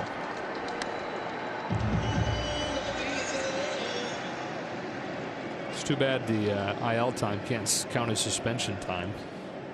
Yeah, that would be a pretty nice suspension.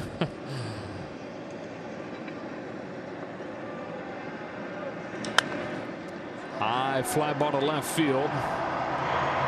Tapia backing up on it, makes the catch. Taylor will come home, and Austin Barnes drives in a run. The Dodgers take the run right back, lead 5-1. Just missed it by a hair, but did the job.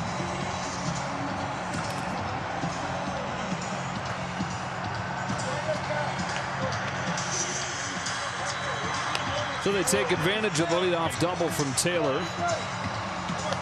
But Black coming out and is going to go from Hoffman to Deal.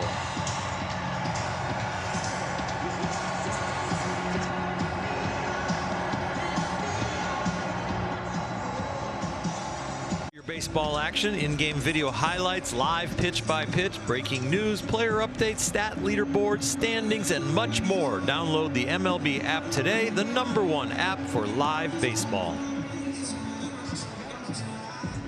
Philip Deal has pitched 2 2/3 this season and given up 4 runs in those 2 2/3 innings. Comes into a 5-1 game in the bottom of the 6th. And pinch hitting for Peterson is Kike Hernandez. Dave Roberts countering the lefty bullpen arm brought in by Bud Black.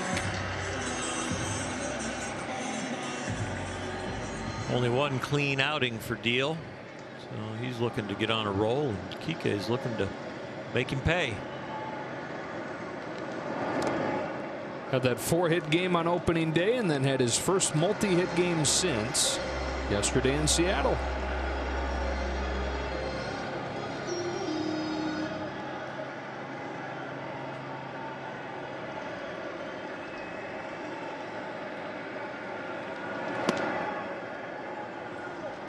By the way, I heard you, Dieter, playing the Kiki, do you love me? Name that artist. Go. It's Drake. Thank you. Yeah. Appreciate it. I wouldn't leave you hanging like that. 1-2.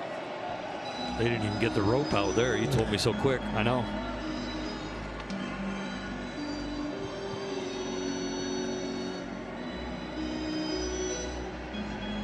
I think it was Matt Kemp's walk-up song in 2018 when he was here.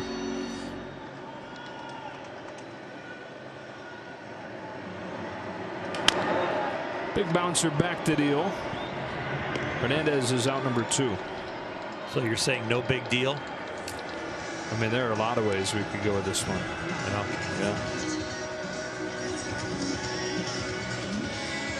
Thankfully for the people, he won't be in there that long. Here's Seager.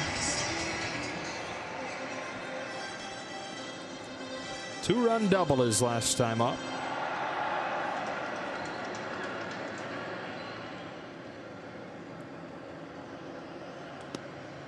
Strike at the knees.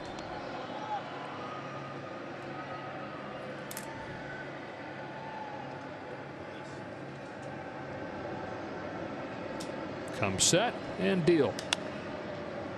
Fly to left for Raimel Tapia.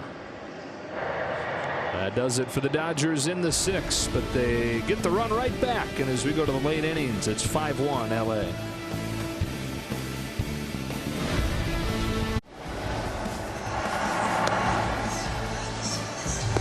7 Ks tonight for Walker Buehler. Over 6 innings, he gives up just 1 run.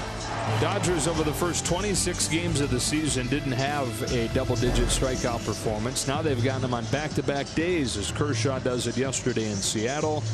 Buehler does it here in the opener against the Rockies and hands it off to the bullpen and Adam Kolarek. Outstanding night for Walker Buehler. Not only the best outing we've seen this year, but probably up there in the top 10 or 15 of his whole career. He was that locked in.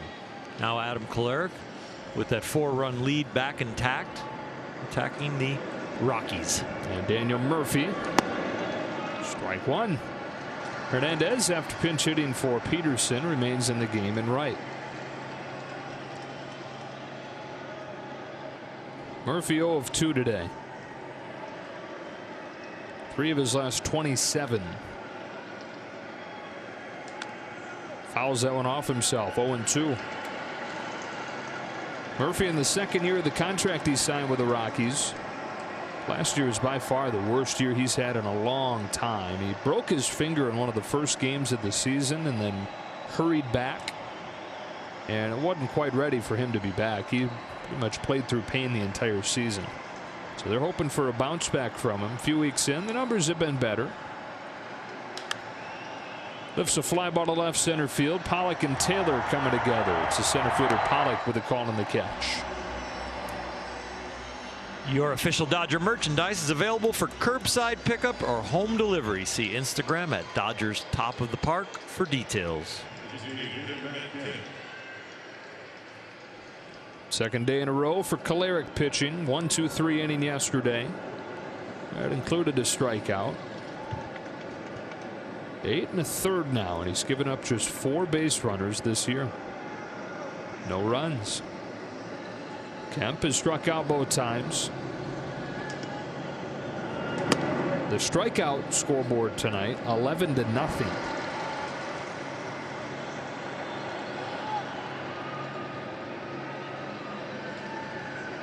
It's almost like in this day and age of baseball, that should be included with the runs, hits, errors. Yeah, on the box score or on the line score.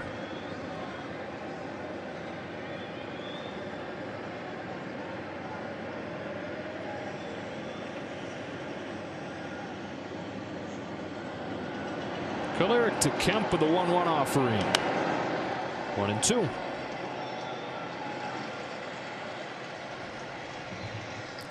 Now a word from Carl's Jr. The new Monster Angus Thick Burger at Carl's Jr. Feed your happy.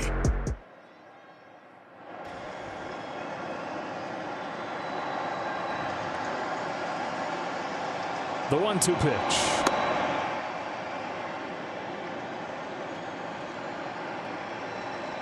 Adam Kolarek had an interview with Alana the other day and talked about, the 3-batter minimum and now having to face right-handers, and he said it's just all about experience. That the alignment with a guy standing in the other batter's box compared to left-hand is just a little different. But as you get used to it and know you're going to be facing him, every experience against a righty, he gets better and better at feeling where the ball is going to be located, how it's going to come out of his hand, and what his strategy might be. Gets Kemp swinging. 2 up, 2 down in the 7th. And here's McMahon.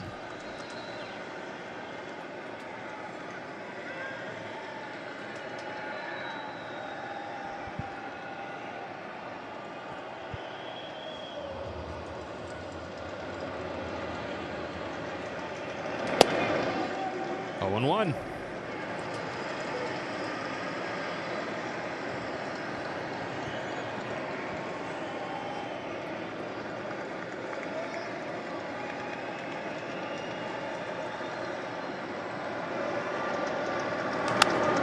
Oh, 2, just like that.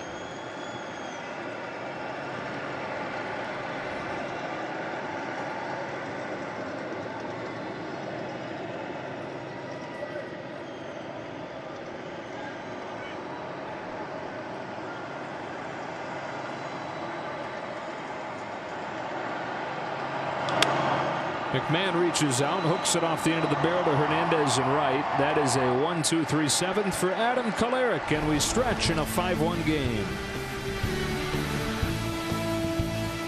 Take me out with the A lot of folks having a great time on the third Dodgers watch party. If you want to join the next one, go to Dodgers.com/membership so you can join in on the 7th inning stretch. Time now for the ticket to the game, brought to you by T-Mobile. Here's the pitching probables for the remainder of this series. Kyle Freeland going up against Dustin May, and then Antonio Senzatella going against Ross Stripling, looking to kind of have a bounce back from his last outing, guys.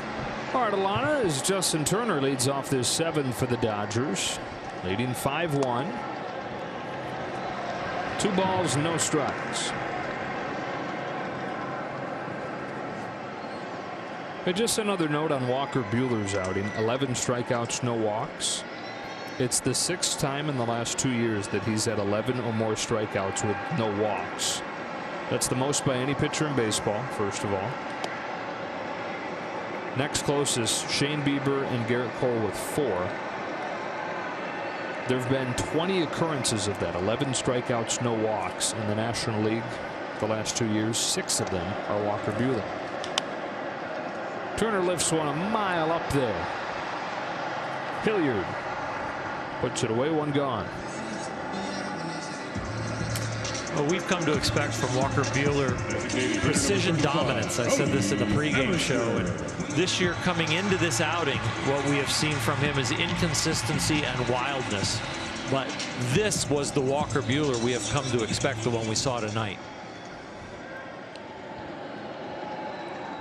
Same could be said for Cody Bellinger tonight, who's reached all 3 times, doubling home run in the first, walking and singling the other way.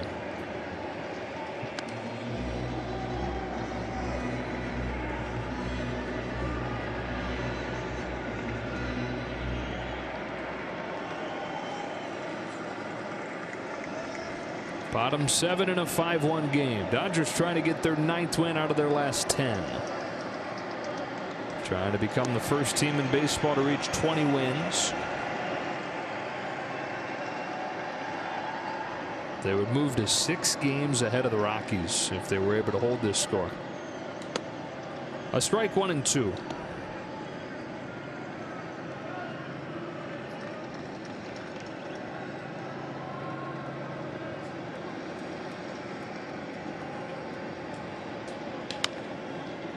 Grounded to second, and McMahon 2 up, 2 down. A quick word from Arco. Arco, quality top-tier gas for less. We're 130 games into the season, and the Rockies come in here down 5 games. They've been looking at this series like, this is where we got to make our move. Well, this is where they got to make their move too, even though it's only 60-game season. All of these games head-to-head with the Dodgers, when they're on top of the division, are huge for Colorado. They'll play 10 times over the final 33 games. And as much as Muncy takes ball on, as much as hearing that Sunday will be the halfway point really hits home, for me, when it really hits home how short a time is left, it is when you look at it with how many games are left. And you just say there are 32 games left in the season after tonight. That's at the knees and a strike, 1-1. I think the Rockies are going to start looking at the rest of the National League when it comes to the playoff picture. The West is filling up the playoff picture right now with all the teams that are either at 500 or above 500. And it could get, after this series, that the Dodgers just put themselves out of reach to Colorado. San Diego's hanging around. They've won 4 straight, hitting a grand slam in each of those 4 games, and they lead the Astros right now 4-2. 7th inning in San Diego. 2-2 on Muncy. There's no third place team in the National League with a winning record other than in the National League West. Is there a second place team now? 10-9 Miami. Okay. They won tonight. St. Louis is 7-8 in the Central in second, so no, there. Miami was 9-9 going into today. Yep.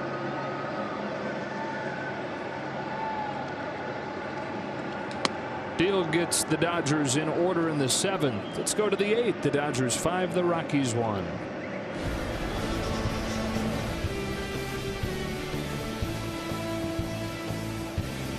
Sportsnet LA is brought to you by AT&T TV. Find the local sports you love on AT&T TV. And by Morongo Casino Resort and Spa. Playing it safe, good times. That is the longtime manager of the Dodgers, Wilbert Robinson. We're going to tell you a story about Wilbert in a moment, but the reason we're telling you this particular story is because on this date in 1908, catcher for the Washington Senators named Gabby Street caught a ball that was dropped from the Washington Monument. Okay, so Wilbert Robinson and some of the Dodgers years later sitting around spring training rehashing that, and Wilbert says, I could do it. I could catch a ball dropped from the Washington Monument. And his players start laughing and say, okay, Uncle Robbie, as they called him. Caleb Ferguson comes in, delivers strike one to a pinch hitting Garrett Hampson. Well, a couple of the players decide to hire an airplane to see if he can catch a ball dropped out of a plane, similar height to the Washington Monument. 1-1. So the pilot takes off. He takes two baseballs with him. Uncle Robbie gets on the field, has his catcher's mitt. He's ready to catch this thing. Well, the first two land nowhere near the park. Wilbert doesn't even see the balls fall. That's all the pilot has, though. That's on the corner, and it's 1-2. He doesn't want to fly back down, get more baseballs, and so he starts rummaging around the cockpit, and he finds a grapefruit. He's going to give the grapefruit a try. So this time he flies over the park, drops the grapefruit out of the plane. Robbie sees this one coming, and he settles under it. He's going to catch it. Here it comes. It hits the mitt and splat. Explodes everywhere. Swing and a miss, strike three, one gone here in the eighth. There's seeds, there's juice just covering it. He falls down to the ground and says, oh my gosh, it's torn my chest open. I'm dying. It took him a few moments to realize it was a grapefruit that had exploded and the ball hadn't torn through his chest. Yeah, once he realized that he wasn't dying and it was a grapefruit, everybody started howling with laughter. Oh my gosh. Brendan Rodgers fouls it off, strike one.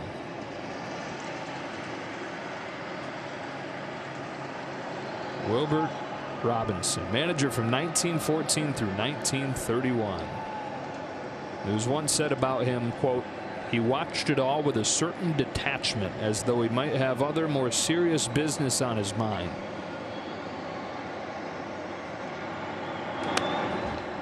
But he was also genuinely fond of his players, like a grandfather with too many rascally grandchildren bounding around, sighing and smiling at their antics. That's how one person described the way he was as a manager. What was the year on that? 1914 through 1931. So the planes weren't flying real high. No. Couldn't have too many grapefruits on there. Well, it was easy to rummage around the plane because the cockpit was so small.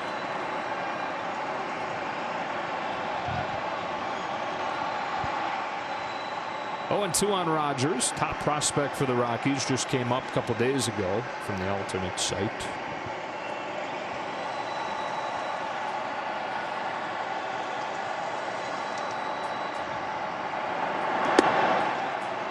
One ball, 2 strikes.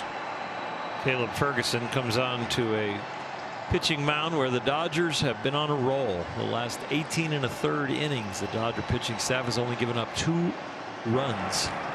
So their ERA over those last 18 1/3 is under 1.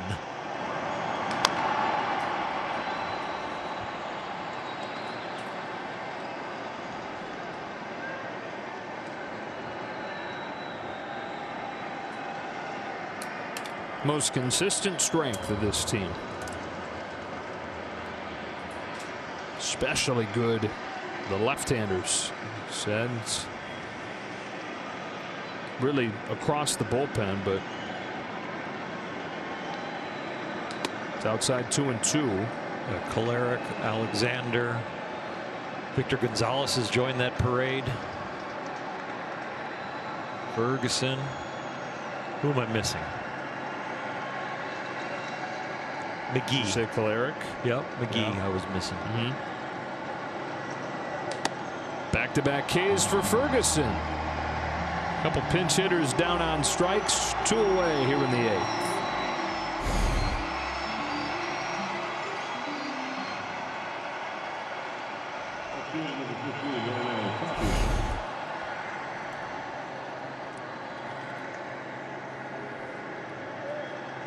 Strikeout scoreboard now 14-1. Top of the order, Tapia. He's 1 for 3 today.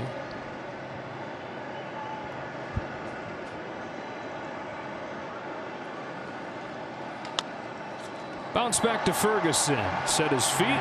Throw a bullet to first and a 1-2-3-8.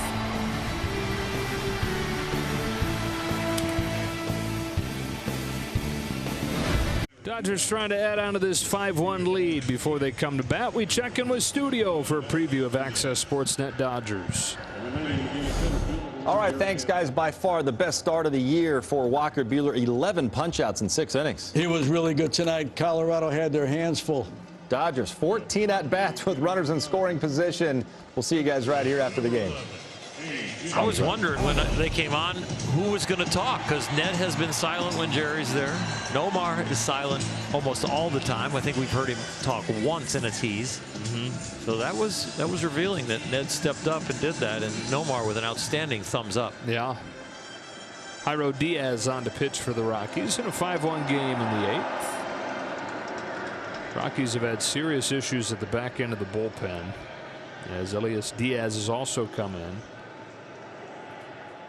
Wade Davis on the injured list. Scott Oberg on the injured list. As Pollock leads things off. And lifts the first pitch that he sees to deep center field. Hampson back, leaping at the wall to catch it. It just came into the game as a pinch hitter last inning and calmly went back there to haul that thing in.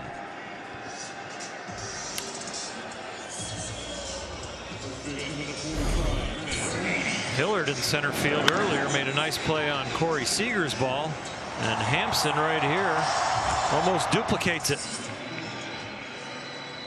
Leather before rubber in the wall.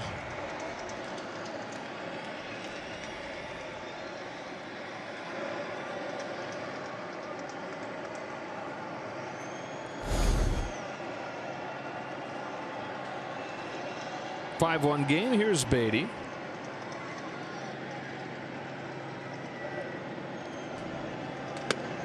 Drove in a run as part of that 3-run fourth tonight.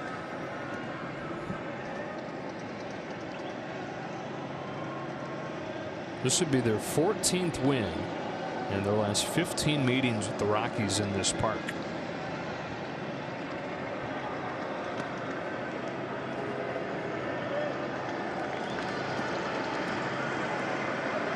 Well, in 18, they tied.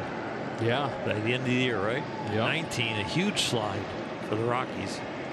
Tied in 18. Dodgers beat them by 35 games last year. Yeah. After signing Arenado to a long-term deal and saying we're going to be going for winning. Yeah, that's something we haven't even talked about tonight, but what a soap opera that turned into this winter already. Yep. Seems like years ago with everything that's happened since the winter, but things were looking a little bit fragile for a while there. You know, they said they're committed to winning, and that's why Arenado wanted to sign long-term, and then they make no significant additions in the offseason. Yep. Only major league deal they signed was a reliever that had never even pitched in the majors. It's a walk for Beatty. And then Colorado explores trading Arenado. He was upset with how public it was. The opt-out that he has in his deal after next season complicated those trade talks. Teams didn't want to trade for him, not knowing if they were going to have him for the length of the deal. There's the chance that he would opt out after 2 years. And so they couldn't execute the trade, but he said he felt disrespected. And, quote, there are people there that I don't want to be a part of. And he said, I only get one chance at this career. My main goal is to win. And for a while this winter, he didn't feel like that was the most immediate thing. That was the thing at the top of the list. Taylor goes back up the middle. Diving stop by Story to get the out at second. Trevor Story. Hope he's okay. It's quite a play. to get this ball to McMahon right there. Now, as hard as it was hit, he had a little bit of time, but no time to get to his feet. Just trying to get the ball to the glove, and then just backhands it from his belly. McMahon makes a nice little snag, keeping his foot on the base.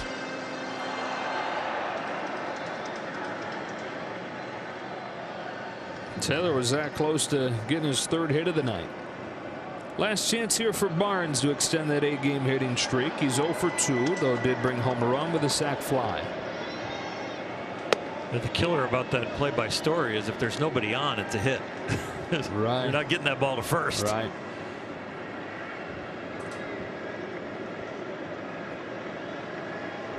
Good night for Taylor nonetheless.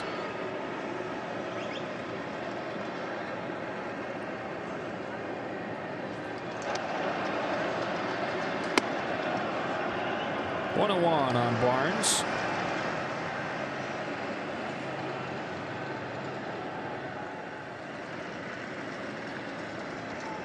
See a lot of fastballs from Diaz, and that's something that he has hit really well during this streak. Went 1 for his first 17 against fastballs, 10 for his last 20. Well, got a breaking pitch there. Looped it on a bounce to short. Story feeds on to second to end the inning and send this game to the 9th. Let's bring you the Dodgers calendar, brought to you by Nissan. 2 more with these Colorado Rockies. A much-needed off day on Monday after 17 straight games. And then the San Francisco Giants will host the Dodgers beginning on Tuesday for a 3-game set at Oracle Park. All of these games on Sportsnet LA, guys. All right, Alana, as Kenley Jansen comes on with the National League best 7 saves this season. This is not a safe situation. They lead by 4. But a chance for him to get some work in against the top of the Rockies lineup. He's had 34 at-bats against him and only given up 4 hits. They're hitting 118 off the big fella. Mixing his pitches well, getting the ball to cut consistently, and the velo is up a tick or 2 from last year.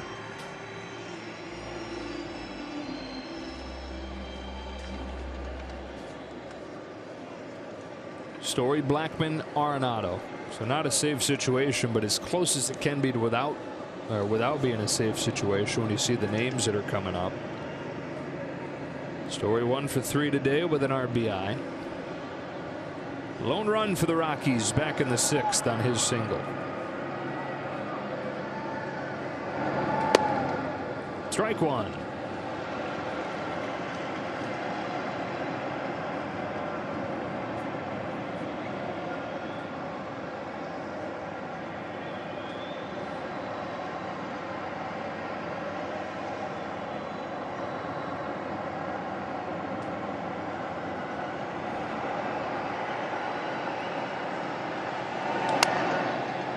Pop up. Beatty. 1 away in the 9th. 2 pitches, 1 out. That's the other thing about the big fella. He's been very efficient. A few days off coming into this outing. You know, it's not a safe situation, but when you're throwing the ball as well as he does, he wants to still keep going out there.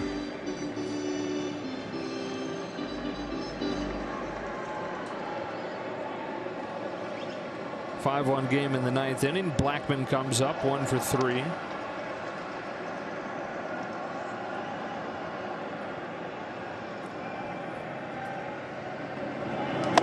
By the way, Max Muncy's strikeout in the 7th inning, the only Dodgers strikeout tonight. The last time the Dodgers had a game without a strikeout, 2006. They were that close. Wow. Last time there's been a team that's had a game without a strikeout, period, 2017. It's been 3 years since a team has gone a game without striking out in baseball. That shows you those ultimate outcomes that, you know, they're really trying to achieve. A walk, a home run, or a strikeout.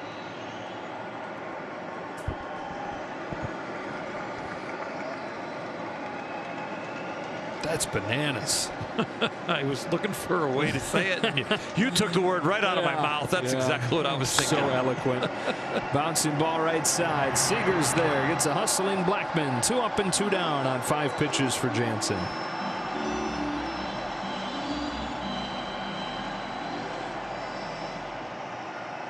Base number 28, Roland Arenado.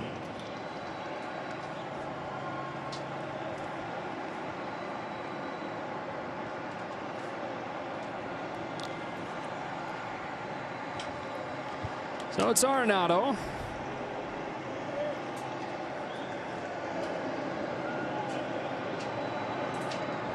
You know how hard Nolan Arenado is on himself. Grinding away, trying to figure things out. Just keep swinging and swinging and swinging until he unlocks whatever it is he's looking for. And went through this same thing early last season. 15-game homerless drought to begin the year. Swing away and swing away, swing away until he gets it. Hours and hours before the game.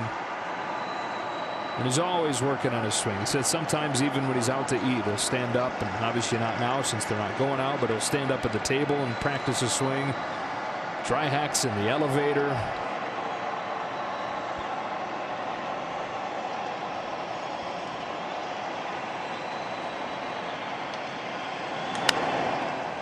A pop fly into shallow center field. Seager and Muncy are out there. It's Corey Seager to finish off an uneventful 9th inning and a 5-1 Dodger win. They're 9th out of the last 10. Every department was really good, especially Walker Buehler, but the bullpen was fantastic, and the offense, 4 hits with runners in scoring position. There are an awful lot of doubles tonight. So they're now 20-8, first team in the majors to 20 wins this season. Cody Bellinger, another good night. An RBI double, a walk and a single, and Walker Buehler 11 Ks over his 6 innings of work. That's back-to-back games where the Dodgers starter has had a really good outing and struck out 11 after Kershaw's performance yesterday in Seattle. For Orel Hershiser, Alana Rizzo, and the rest of our crew, Joe Davis saying so long from Dodger Stadium. Stay tuned. Access Sportsnet Dodgers begins now.